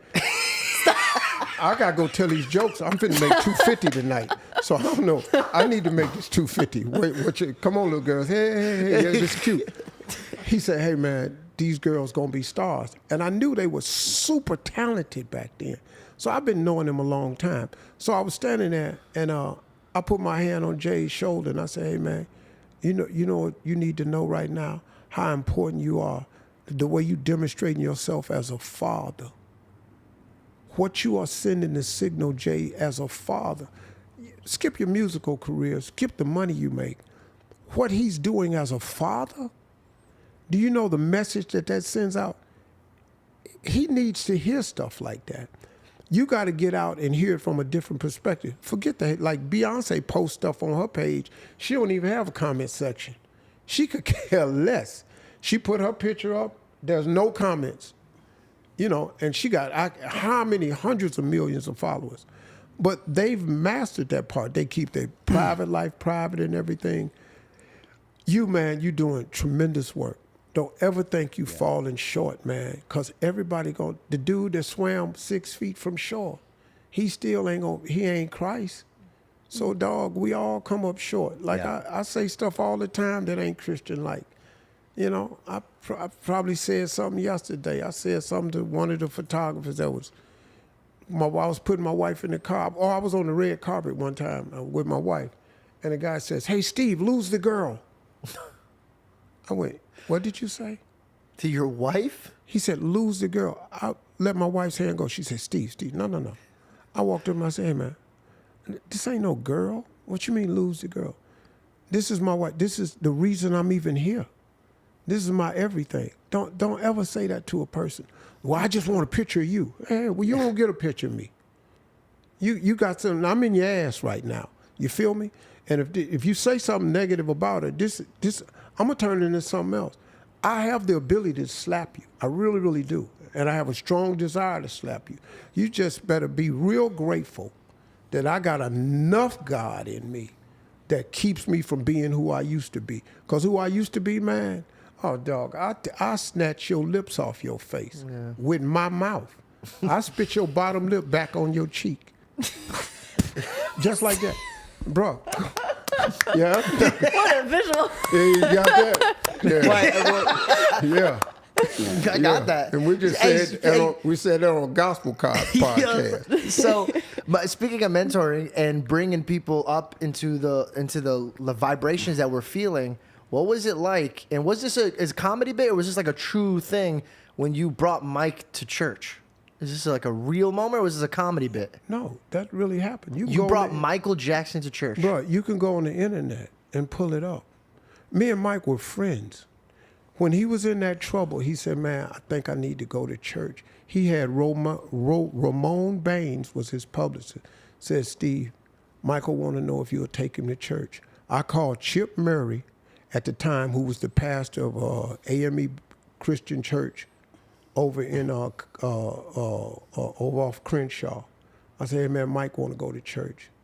He said, "Michael who?" I said, "Michael Jackson. He wants to go to church." So I went to Mike's hotel. Mike had the whole Beverly Wilshire Hotel. He bought the whole floor and gutted it and remodeled it. Oh, he lived there? Yeah, because he got tired of driving from Neverland to go to court. So he bought the whole top floor, gutted it, and remodeled it, and made it his house. Wow. Oh, that's like next level. And so when I came to his house to pick him up, he came to the elevator with a moped. What? He was riding the moped down the hallway. What was he like as a human being? Dog, he's one of the coolest people I've ever met. He's very smart. Way deeper than people know, man. He understood what they were doing to him. He got it, man. This dude was not stupid. So we go inside. This is a really event. And I'm waiting on him, and I said, so he came out dressed to go to church. And he had this suit on, this naval suit with this one stripe going down the leg. And I looked at Mike, I said, "Hey, man, where your suit at? You know, where your shirt? We going to church. You dressed like Captain Crunch." He said, "You're so crazy." No, man, the hell you got on, dog? It's Captain Crunch. And we get in the car, and he said, "Steve, I don't want anybody to know I'm coming." My man, we got off the freeway, off the 10 on Crenshaw. People were lined up all over the bridge, all down Crenshaw, turned the corner on Adams, all up at the church. Dog, we were driving 4 miles an hour. It was people everywhere. I don't know who found out he was coming to church, but I didn't tell a soul. And we went in that church, and church was packed. Me and Mike sitting there, the choir is up, and Mike is just jamming. He's jamming to the church. And so he went to church, so he went down to the kids' class because he loved kids. He sat down there with the kids who was talking to him. So the reporters are all outside. And he says, Steve, I don't want to talk to anybody. You go and talk for me. I said, all right, cool. So I go out there. It's 40 mics in front of me. Now, you all this online. It's 40 mics. Like a press conference. Yeah. They said, Just for Steve, this guy to go to church. but Steve, we want to talk to Mike. Mike ain't talking. Steve, we don't want to talk to you. Hey, man, cool. You ain't got to talk to me. But you can't talk to Mike. He don't want to talk to y'all. Why did he ask you? I don't know. Can we ask him that? You can't ask him nothing. He's not talk. He didn't talk to nobody. And then we got in the car. He had this Bentley. And every time you get in his Bentley, he has you sign the seal in or something. His signature's all over this car. Oh, how cute. You've ruined this Bentley. This is the car I want. Who you letting write on this stuff? And so we're pulling off. And Mike, let me speak to the people. Let me wave at. I said, Mike, you can't put your hand out this window, dog. So Mike leans over me. So I told you, I said, man, lock his window, because Mike just friendly. He stick his hand out of the way. Dude grabbed his hand, just pulling him out the window. I snatched Mike. I said, man, sit your ass down and stop. Act like you famous. And I rolled the window up. But Steve, the people, and they just mobbed him. That was a true story. He loves, he loves people. Hey, man. Can I ask you a personal question? And you don't have to answer this, but this is I want to make sure I say this out of respect. What they said about him and what he did, I didn't believe it. I didn't believe it on so many occasions. But the one thing that makes my heart kind of like, and I've never told anybody this, and I don't even know how to explain this, but when I was growing up, I was in a choir, and I was learning about high tenors. Mm-hmm. And when they were younger, in the olden days, when Jackson 5 was definitely around and killing it, that they castrated a young boy if he's really good and they want to keep his voice. And then now I'm understanding, as he's growing up and he's older and he still has like a child's voice. Do you think he was castrated or? No, dog. Mike had bad chicks, man. I don't know where y'all been. Dog, he wasn't. So he was dating chicks and because there's nothing besides his love life besides the bad stuff that they talked about. Hey man, let me tell you something. Here's the one thing I'm really grateful for. That when I was out there, man, Kings of Comedy and all of that, man, there was no social media. Yeah. And no one had invented the phone camera. Yeah. Oh, parties changed immediately after that. Bruh, let me tell you something, man. Worst Broadway. Worst invention. Of course. It changed. Made my career, but we'll discuss that one later. We'll discuss that. We'll tiptoe around that one. My career? No. Ruined your guys' parties. Gave me bread on my table. Ruined our careers. Oh, sorry about because, man, Mike was, what he did, there's no footage of it. I'm telling you point blank, he had bad chicks, man. Bad chicks. I saw it myself. I was there. You know, we had a really, really cool relationship. I don't think this girl, Ramon Baines, who was his publicist, she don't get enough credit for the stuff she did in Michael Jackson's life. And she took care of Mike. He had a great chef named Kai Chase who took care of Mike, who really, really loved Mike and took care of him, man. I saw those castrated. That's not true at all, man. This dude had bad chicks, man. It just ain't no record of it. Y'all don't know, man. Yeah. And so like, I looked up to him growing up. That's why I even got an entertainment field because of the moonwalk. He was such a cool dude, man. He was smooth, man. He knew how to talk. His conversation was deep. The problem Mike had was he hated that he missed his childhood. Right. And so he wanted to make sure that children had their childhood. So, man, like, that's Neverland was all because he had a train that went around the whole 3,000 acres. He had all these animals and stuff because he never had a chance to see it. So he's just reliving his childhood. Farrakhan told him one time, he said, hey, man, you don't get to go back. He said, you sacrificed your childhood because you belong to the world. Minister Louis Farrakhan told him that. What is a Farrakhan? Huh? What is a Farrakhan? No, Minister Louis Farrakhan, the head of the Nation of Islam. You know, he's a very powerful voice in the black community. You know, he gets accused of being anti-Semitic. I haven't heard those remarks. I just knew he was very, very pro-black, always talked to blacks about doing for themselves, standing on their own. You know, and most black people understood that. He got beat up for other things, but I was never privy to that. But he just talked to Michael and told him how it was for him, you know. Did you ever talk to him about the stuff that he was going through? Like, yeah, all the time. See, I never believed it. Now, there are people who I know who say, I believe everything about that. I don't take no time to argue with them because I didn't see none of that. I saw no signs of it or anything like that. You know, I had a joke one time that I wrote about, hey, Mike, you like, I ain't got no 8-year-old buddies. Yeah, great joke. You know, I got no 8-year-old that can ring the doorbell talking about ding dong, is Steve home? You know, I don't have that. Yeah. But he kept kids around him and stuff like that, and people accused him of that. But if you remember, that little boy that they had the father that was a dentist, that accused him of all of that. He came out later on and said it wasn't true. My dad made me say it. Yeah, GQ did a whole article, but they squashed that article in GQ. You know, about how it didn't happen. And then Mike paid the money because he just didn't want to deal with it. Man, I'm just pay them off so they can leave me alone. $20 million, I'm not giving you $20 million to stop saying nothing. Not like, that's that other side of that Christian in me. Yeah. I'll fight you for $20 million, but I'm not handing you $20 million. You say what you want to say about me, I got no money for you. But I think with all the social media and people's accessibility to communication, I really think it's better for people to learn, right? Not to say anything negative to anybody. If you don't have something nice to say, it's better really for you not to say it. Can you imagine? I sometimes watch people saying negative things constantly, and they look like a fool in front of everybody because everybody reads it, right? If you don't have anything good to say nothing. You know, it's better to sometimes say words. My wife always tells me, words have power. Yeah, man. Words have power. So when you say something about someone, or you say it in a way to bring someone down, trust me, you will stay down for the rest of your life. Yeah. Don't be a babbling fool. Exactly. What? Speaking of like not saying anything, do you regret going back on the stage and telling people, "Hey, I messed up saying the girl's name at the pageant show"? Would you, if you could go back in time, would you be like, "I'm just gonna chill and let them"? Well, that was the way I was raised.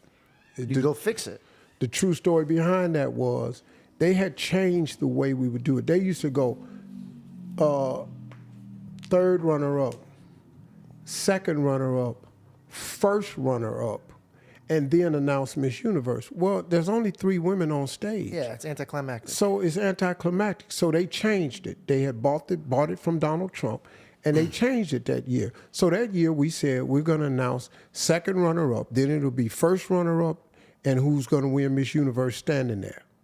So then we rehearsed it all week like that. So after we did second runner-up, it's just the 2 ladies sitting there. The teleprompter said, and the new 2015 Miss Universe is, where I get that from? It's in the teleprompter. So I read, and the new 2015 Miss Universe is, in my ear, the guy said, read the second name on the card, Steve. The second name on the card was Miss Columbia. So I read Miss Columbia. He said, great job, go to the back. The crowd goes crazy. I go in the back. 2 minutes out there, the celebration. My boy comes up to me, stage manager, says, Steve, oh, gee, you read the wrong name. I said, no, I ain't read the wrong name. Look at the card. He said right there. He said, look down here. They had put the winner in the corner. Were your fingers? But when they handed me the card, my thumb is over the number. And that wasn't how we rehearsed it. We only had the names on the card the way it was. So when I announced the second name on the card, that was actually the first runner-up. But we hadn't rehearsed it like that. Then the winner was in the corner. So I said, I'm going to go back out here and change it. They said, no, we'll fix it tomorrow in the paper. I said, no, I'm going to go out here and do it now. We live, they can't stop me. So I walked right out there and said, folks, there's been a mistake. I said the wrong name. I took the blame. It wasn't on me. It was on the teleprompter and the director. But I took the hit. Yeah. That was one of the worst and best decisions I've ever made in my life. Because, buddy, let me tell you something, man. On my vision board, I had asked God to increase my global brand and persona. That was on my vision board. God, I want you to increase my global brand and persona. I wanted to go global. Yeah. After that night, the next morning, Be careful what you pray in for. 48 hours, the name Steve Harvey had been Googled 4 billion times. Wow. Oh. I was the most Googled person on Google for years. I was now the most famous person on planet Earth.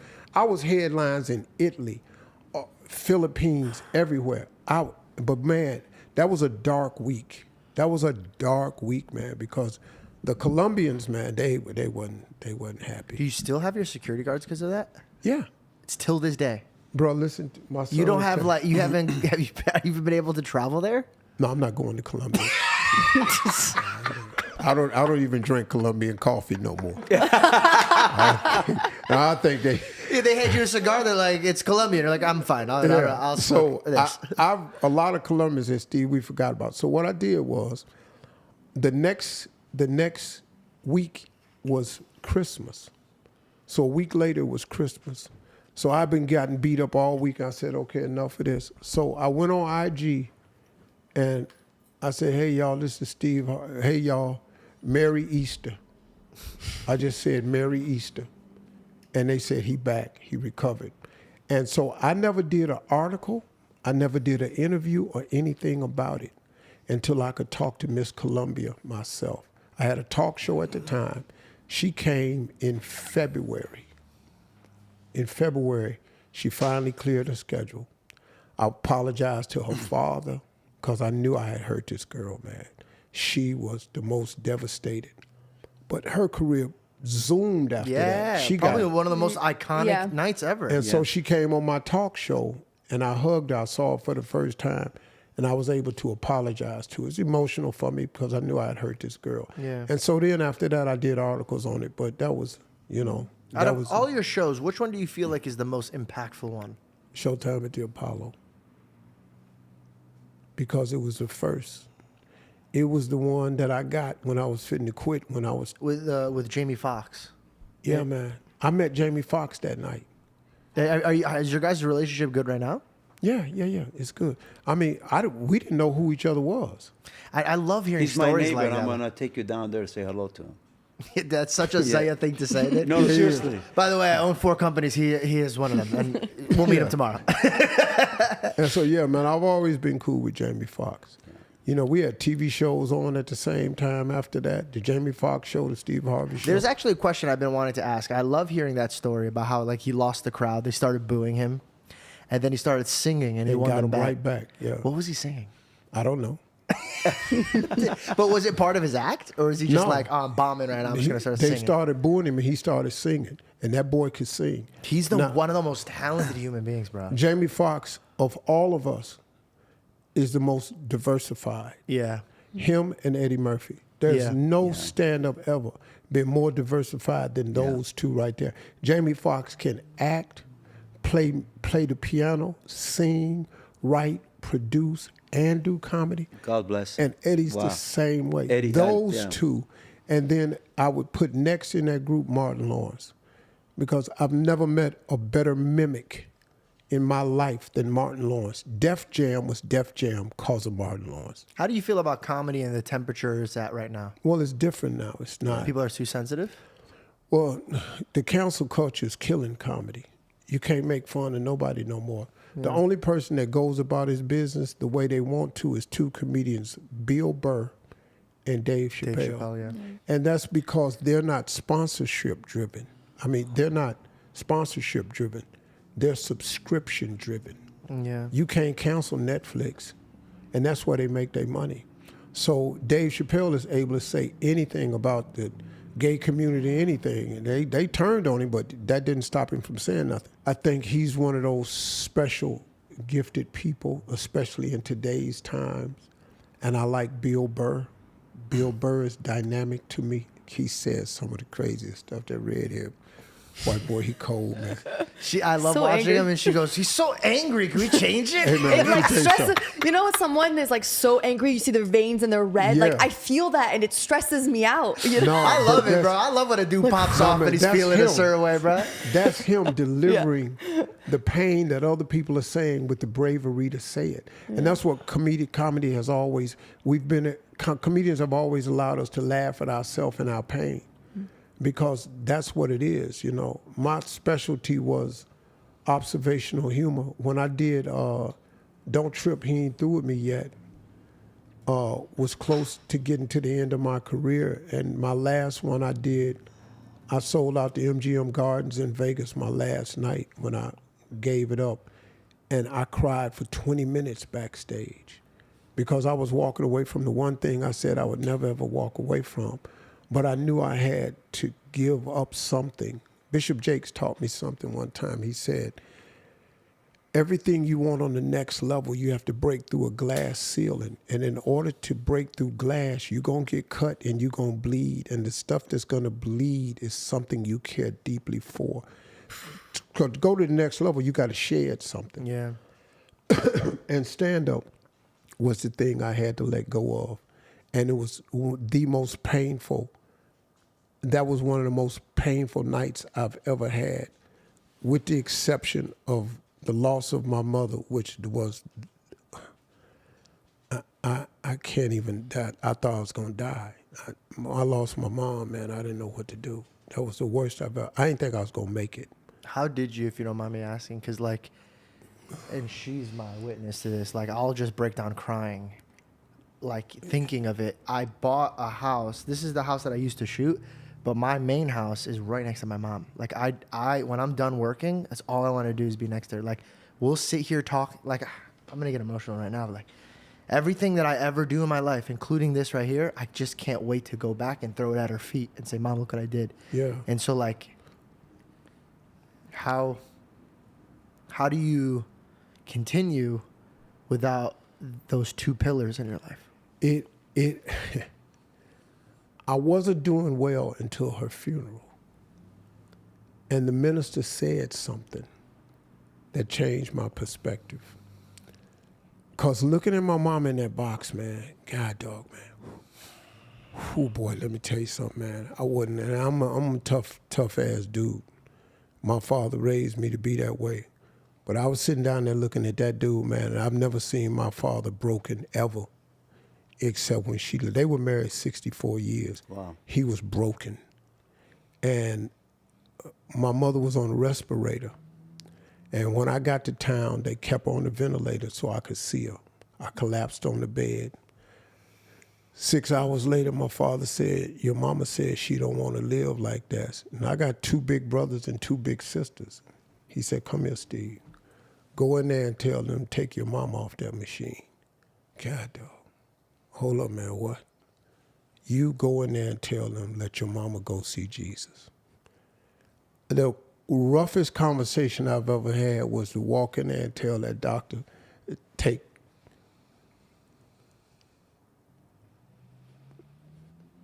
my mama off the machine. Whew. As soon as I said it, I failed. I just crumbled, man. I didn't know what to do. Because the woman had taught me everything. I never loved nobody like I loved her. I had told them to pull the machine, plug out this wall, and I felt guilty about that, you know. But at the funeral, you know, my mom was a Sunday school teacher for 40 years. She taught in the hood.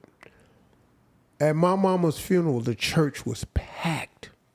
The overflow downstairs was packed. They opened up the windows of the church so people in the parking lot could hear my mama's funeral.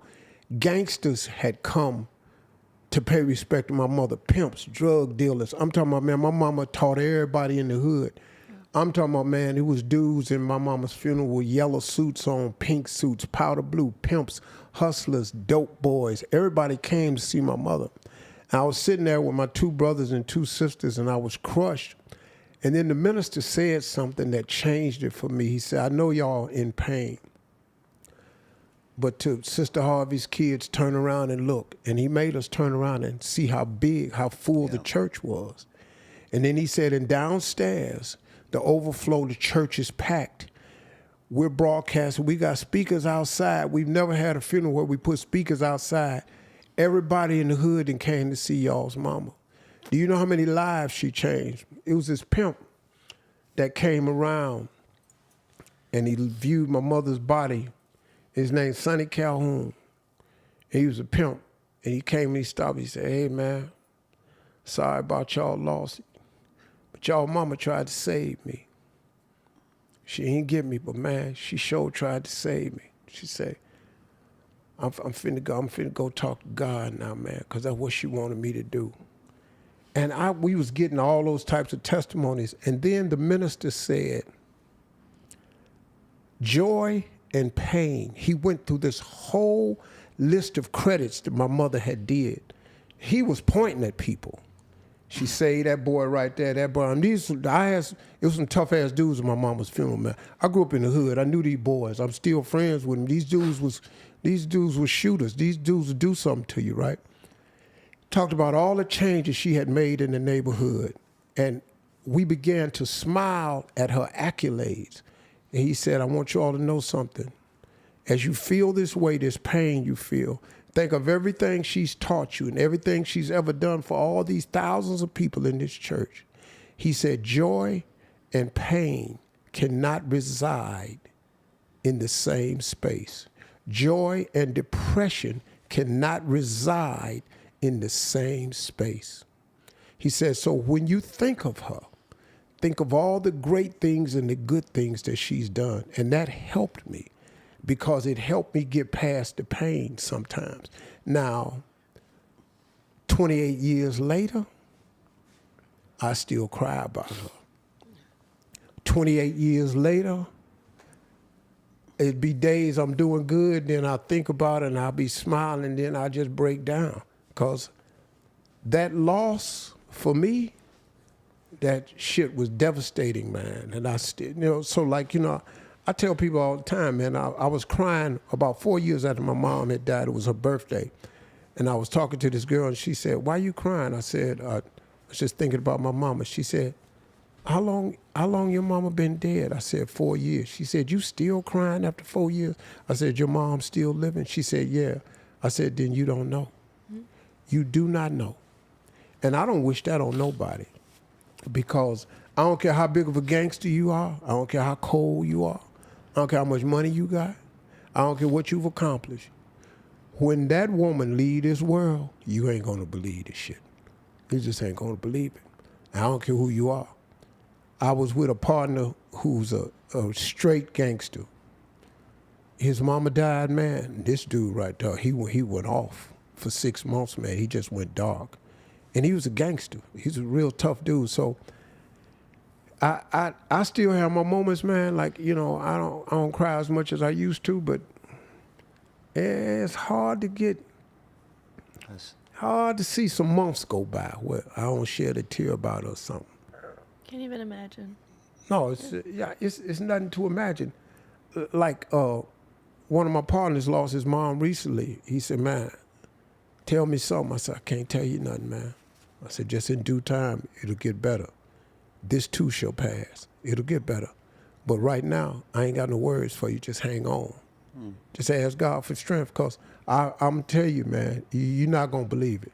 You just ain't going to believe it. It ain't, Such a beautiful minister that you had that could bring so much light. I mean, there really is no right thing that you can say in a moment like that. So for him to even give you guys a glimmer of, peace and joy, and I think that's what's so beautiful about our relationship with God. I think that's the one thing that he can give so much peace to us, that we know that when our loved ones leave, they're not gone forever. They're in the kingdom. They're with Jesus and they're celebrating. You know what? I used to hate, though, man, when people say, she in a better place now. Nah, man, hold up. When she was upstairs in that rocking chair sitting next to that refrigerator, that was the better place for me. You're not helping me with this one right now. So I never say that to people. Well, she in a better place now. I don't say that to nobody, because what you really want her is back. upstairs where you can go talk to her. So I don't say that to people. I tell people it's painful. You're going to get through it. Try to remember all the great stuff she did. And that's where you got to sit with it. But everybody handle it different, I guess. But it's I don't know nobody. I watched Denzel break. I watched Samuel L. Jackson break. I watched Tyler Perry break. I watched some people with a whole lot of money, because your money ain't gonna fix you on this one. It ain't nothing you go. Especially boys, man. This is the first woman we ever loved. Right. She's the first woman you ever loved, and that love don't ever go away. That's why I want to take you to meet my mama. You know, you take the chick of your dreams, you take her to meet your mother. Yeah. Because you want her mama, look what I did. She's the only one that's ever met my mom. Yeah, bro, because she the one. She the one. You know, the reason it gets so tough when I like talk about it or I think about it, or like, because when you speak about it, I can feel it. Because the relationship you have with a good parent, unfortunately, not everybody has that, right? Right. But when you have it, it's. Remember when you were talking about, like, you were at school and the teacher said, "You're not going to be a TV star, man. You have a stutter." Yeah. But you go home, and it's like all the lies that the devil builds around. When you go home to your mom and dad, they breathe life into you. Yeah. That's the paralyzing part for me, is like, I can't think of a moment that I've dealt with something or an obstacle where I don't run to my mom. A lot of people, oh, he's a mama's boy. It's like, well, I'm proud to be a mama's boy. I run to my mom like, yo, this is my obstacles, this is this, and she'll breathe life into me. And I feel this strength, and I'll go out like a lion, I'll devour it. But then I'll just have these thoughts in my mind, like, what happens when I don't have that voice talk back to me? You're going to have to, that you went to pull on, you're going to pull on it again. Because she going to leave you with that. Man, she left me with so many jewels, so many diamonds. You know, like a lot of times, man, when your parents talking to you when you're young, you don't get it. And then you get it later on. I can't tell you how many times I hear her voice. Like just yesterday, you know, they picked me and my wife up on the plane. We go through special services, right? So these people come take us off the plane. I don't go through the airport. They take us down the steps. I get in the car, then they take me to customs in a private room and all like that, right? And these women that are helping us, they want to carry the bag. I don't let a woman carry my bag. And when she's holding the door for me and my wife, no, I get the door. You go through. Because I hear my mama all the time. You don't walk through no door in front of no woman. And just yesterday, I told the lady, she said, oh my God, it's so nice of you, but it's my job. You have to go in front of me. I said, no. My mama let me do that. Man, my mama bust me in my head. Right now, my mama will bust me in my head if I don't let you go through this door in front of me. That's my mom. I hear my mama all the time. I hear her all the time saying stuff. Her and my dad. My mother is always the good stuff. You know, my dad is gangster. He's the right hand. Yeah, get him. Yeah. Get him. Go over there and snatch him up. Yeah. Put some fabric on him. Fold his clothes up. That's my father. Yeah. Whenever you were hearing this, when we were like debriefing on you, I was laughing so hard because the things that he was telling you. My dad, I got in trouble one time because this kid punched me in my face. And my dad's like, I will beat your ass if I ever hear another man swung at you and you didn't do anything. Bro. The next day, I went looking for the smoke. I said, let me get this straight. If he touches me, I can hit him. He goes, I don't even care if your mother's there. You answer to me. If somebody swings at you, he goes, you swing back, and if you don't, I'll kick your ass when you get home. I went to school looking for the smoke. Yeah, gotta find it. Yeah, but you need that. Yeah, because you got to be tough. Look, this man right here did not get to where he is because he's not tough. Dog, he's got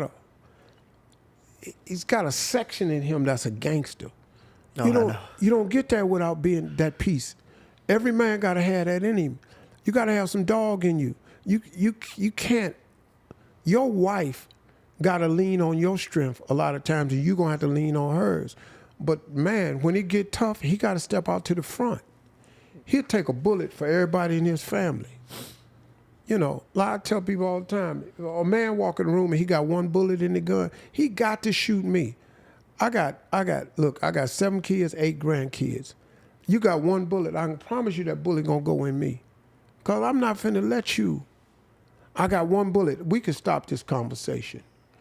You finna use this thing. Now, I'm gonna try to talk you out of it, but I'm gonna be between them and that bullet. He the same way. He said to me, my family is everything to me. Everything? Yeah. Because at this age, man, I mean, what else is it? He don't need another car. He don't need no more clothes. He don't really need another watch. You might want some stuff, but it's about that family, man. And what he said, too, reminds me of this saying that says, a society becomes great when old men plant trees under the shade of which they know they'll never sit. You got to do something that's going to leave something for somebody else's enjoyment that you know you won't even be there to enjoy. Yeah. So you got to plant some trees under which the shade you know you'll never sit. I know that 1,600 acres I got, that them 90,000 sprucelings I planted when that hurricane came through and wiped out a big section of my forest, and I had to plant 90,000 trees in there, I know I won't be under that shade, man. I know I won't. But I planted them so my grandkids will be walking through that forest. Man, these some big trees. That tree 50 years old. Your granddaddy, Papa Harvey, put them trees there. And that's what he does. He lives his life. I learned this from him today about family with this guy. That's why I got on the plane, because I knew he was one of God's men. You know, we got to come together as God's men. We got to go to each other. He said, I want you to come do this podcast for this kid. He talks about Christ. Okay, I'm going to tell him, no, man. I'm going to go see the dude. Then my son said, Dad, this dude is dope. This dude is dope. Because I don't watch podcasts. I don't watch nothing. I don't even watch my own shows. I saw Family Feud one time. I've been on that 16 years. Wait, one time? I watched it one time. Don't feel bad. Which episode? My mom watches it from morning to night. And that's what he told me. My mom watches the show. She gets up in the morning. When she turns on the TV, watch Family Feud up to the minute she sleeps. That's actually why you guys are working together. He waited outside. He goes, my mother wants you. No, really. He goes, And I always tell her, I said, Mom, you don't understand English. What do you think about, what do you know about what this guy's saying? She says, something about him I like. I said, yeah? What about a guy before him? I don't like the guy before him. Why? He kissed women. I said, is that part of his show? He has to do that. No, son, I looked at his eyes. This son of a bitch wanted to kiss these women. Yeah, he did. But not Steve Harvey. Not Steve Harvey. And I told him today, Richard Dawson married 2 of them women. Yeah. No, oh, way, is that the dude really? that was kissing everybody? Yeah. My mom showed me that. I go, hey, yo, you guys didn't have HR or something? What's going on here? She's No, like, they didn't have none of that. Then she's like, no, he kissed everybody. And then she's trying to go, she goes, no, Yeah. he kissed little girls, bigger girls, older girls. I go, it's getting worse. I go, it's getting worse. I go, first of all, never be a defensive attorney, ever. And that was the worst thing you said to me. But yeah, that guy was weird. And she's like, no, back in the day, it was different. Back in the day, it was dope what he was doing, but that's not the world we in today. Yeah, exactly. Nah. That kid's not. They got, penicillin used to could cure stuff. Yeah. They had one drug. It was called penicillin. And It would cure stuff. It does nothing now. It does nothing. and the funny thing I says, how do you know this is a good guy? She said, I watch him, how he fix people's clothes. I said, what do you mean? He said, this boy, his tie was crooked. He fixed it for him. He said, he's a good guy. Trust me, he's a good guy. What she doesn't know, we're going to have dinner together. She'll be sitting next to him. No way. Yeah. She doesn't know. Oh, she don't know. Nah, you got man. some of the cigar things right here in your teeth. We'll cut around it. No, it's that was okay. it. I'm going to swallow. Don't worry about it. It's good protein. But the funny thing is, gangster. Yeah, he's the best. it's the best form of entertainment. Like he's touching this woman that she sits alone in her house, from morning to night, watches this guy's shows one after another, after another, after another. It's unbelievable. Because you make people laugh, you make people cry. I mean, you make me cry this whole bro, time. But I almost took your napkin because you weren't using it. I was like, I crumbled mine up. you speak, so much life into people, and you bring them, you minister in a way. When you speak life and you give these stories and you give God's words to them, what is your Bible study like? If you do Bible study or if you meditate and you learn God's word, what is that like You for know what I do? Sarah Young has a book out called Jesus Calling. That's my daily. I've read all 365 days. I just go back and start over because you can't get it enough. So Jesus Calling is a book by Sarah Young. A lady gave it to me on my show. She's a tech engineer, the sound engineer. It's a Jesus Calling. It's a daily devotional, and you read these daily devotions. It's from her perspective, a person talking to God about what he or her is missing or needing or wanting. And then it has 3 or 4 scriptures at the bottom in the King James Version that relates to that exact daily devotional. That's my daily routine. That's how I do it. Nice. And then I have my Bible next to me in case I need to read the scripture before it or after it. But that's my daily devotional. I miss sometimes, because I got to go get a plane. I run out of time. I woke up late or something like that. But that's my daily devotional. It's Sarah Young's Jesus. I've given that book to I can't tell you how many people. Mm-hmm. I give it out as gifts because it was a game changer for me because it helped me because, I got to read the New Living Bible because King James too heavy for me. Yeah. And once you say henceforth there, whither, whence, you lost me. Yes, English wasn't. You can tell by the way I talk. Even according to Katt Williams, I'm a country bumpkin. So, I couldn't. The King James version a little bit too heavy for me. So I got to read either the Amplified or the New Living because I need it in English. The key is to understand it and get a takeaway. Yeah, it's the relationship behind it. Not the memorizing the exact way he talked. You said something in this podcast. I didn't want to stump over you because you were on a great flow, but I think people really need to understand it's not the church, it's not the walls, it's not the words, it's the relationship. The word became flesh, John chapter 1, right? So when people could know the words, like you said, but applying them as 2 different words. Remember, the devil, if me, you, and Zaya, and my wife all sat together and across the table is Satan, guess who's going to know the Bible more than us? He is. Yeah. But he doesn't apply it. You could know the Bible just as much, but if you don't apply it, you're not going to have that relationship. It's kind of like a wife. You could have a wife, but that doesn't mean you have a relationship with your wife. That's right. Well, let's end that with that. Before I take you guys off, because you guys have been here for quite some time, and I appreciate your time. I just got married, and thank God we keep God centered at the beginning of it, and so anytime we have any arguments or any problems, we just center ourselves, and there's no ego, there's no pride. I run the house, but I think this is something that is very old school. Maybe not a lot of people kind of mesh with, but I like having old school. Rules because I worked with my parents, I worked with their parents, and obviously we discuss everything. And it's not, by the way, it's not like I'm calling the shots and there's nothing else. Every single shot I ever call is mostly influenced by what she's like giving me wisdom on. Yeah. And by the way, if you look, it's a blessing that I was on camera for 10 years. You could see the day that she came into my life and how I accelerated as a human being because I loved myself, but I never loved myself as much as I love this woman. And it made me want to chase God and chase what I need to chase.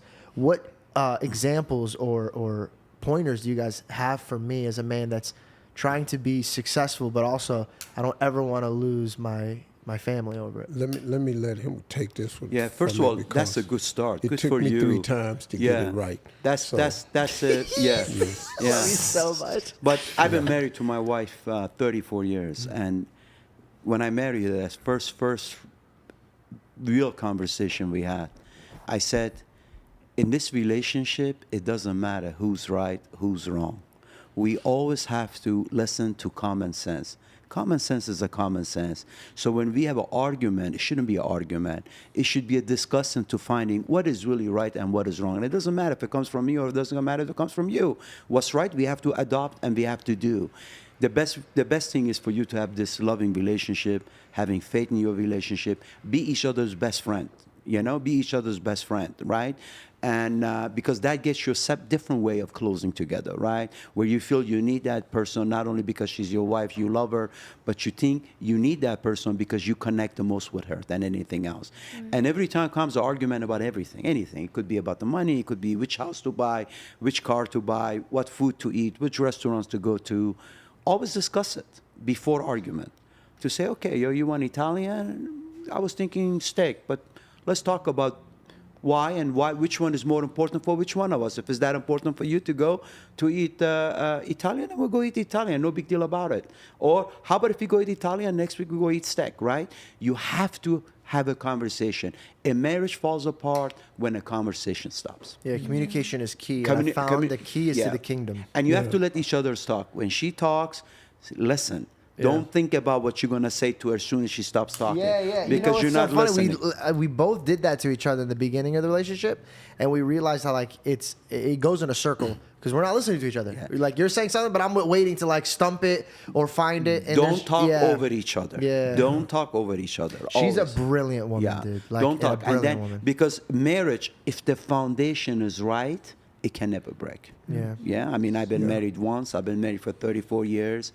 And it's funny, I love my wife every day more than yesterday. And I know no matter how much I love her today, I will love her less than tomorrow, right? Like my wife now, she's getting at the age, she wants to go with me everywhere, right? I'm surprised. She wanted to come even here. I says, please sit on. Wow, she's shut up. She's the What are you doing? Yeah. But the point is that you get closer together, where you want to be with each other more. You want to see each other more often. So have a faith and be smart enough to have a common sense. Listen to each other. Never talk over each other. Respect is very important. You must always respect each other. Words have power. I've learned that now at the age of 62. So don't say anything to her until you have thought about it 100 times before you say it to her. Right? Yeah. Be careful, because you might say something to her when you're angry and then you will regret it for the rest of your life. That's not even bad enough as it is. She be thinking about it for the rest of her life. Right? So always be careful, right? Sometimes it's better. We were just talking about all those keyboard warriors that get on their computer and they start hurting each other because they have nothing better to say, right? But if they really think about it, what is that achieving? It's achieving nothing, right? You be blocked and rejected. You have no more voice anymore. Is that what you really want? Right? Yeah. Wow. You know Beautiful what? way of saying That's it. like you said something of how you all used to argue, because what me and my wife had to understand was she said, I heard. I said, she heard. So whenever we get into an argument, we stop and go, okay, wait a minute. This is what you said, but this is what I heard when you, that's not what I meant. Oh, well, what did you mean? Because oftentimes what she says, we hear different because we're men. Yeah. Because we don't know how to, we're not Selective that hearing. deep. Yeah, we're just not that deep, dog. Yeah. You said that, so you must mean this. No, they could mean something totally different. So you have to go back and, okay, you said this, but let me tell you what I think you meant. And she go, that's not what I meant at all. That's how we solve the majority of our arguments. Yeah. The next point is, that is old school to say you're the head of the family, but that's how it really works. Yeah. But you know what?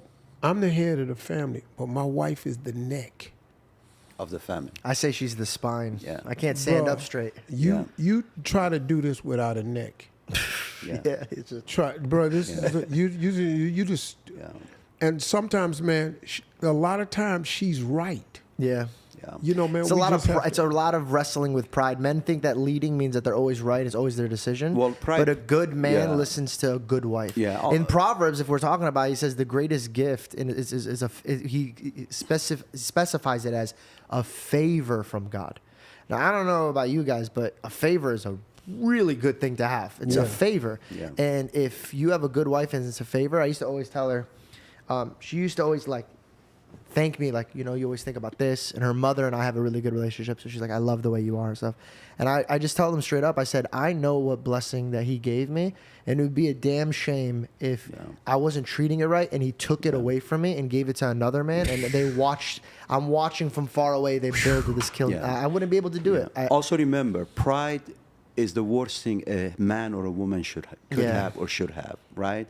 Because when you have pride, you shut yourself up because you only listen to yourself. You're not listening to anybody else, right? And that, never have a pride. Pride is a disease, actually. Pride is a disease. Often, my own family don't know my accomplishment, right?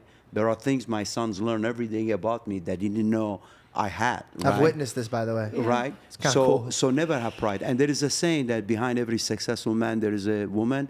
I always say, in front of every successful man, there is a woman. Because a man can never be successful if he's not inspired by his wife. Never. Yeah. Amen. Hey, man, an old man gave me the best advice I ever heard on marriage. He had been married 70-some years. Wow. I said, hey, man, I said, what's the secret? He said, you want to know the number one rule of marriage for a man? I said, what is it? He said, you can be happy or you can be right. and then he just looked off. He just looked off, and he didn't say nothing else. And he got up and walked away, and I went, well, I'll be damned. You could be happy or you could be right. Work that out, partner. I love that. Thank you guys so much for coming. You. Zaya, thank Pleasure. you for introducing me. And Steve, thank you so much for coming to my home, bro. Thank you. brother. Appreciate it. Thank you guys. That was dope. How long Thank were you so much. So was we it. taped for 240. Keep it going. Is it how long? We taped for 240. Wow. Yeah. When was the last time you were sitting on the couch for 2 hours, 40 minutes? I ain't gave nobody that kind of time. He sends me a bill. I go, Lord, I don't know how to do this. You don't even understand. Don't worry, I'm going to set him up with a good cognac, good cigar. If he just said, I'm going to go somewhere and we're going to spend 2 hours and 40 minutes talking, I gotta say, about what? About what? Dog, I'm not finna go talk to I don't know these people.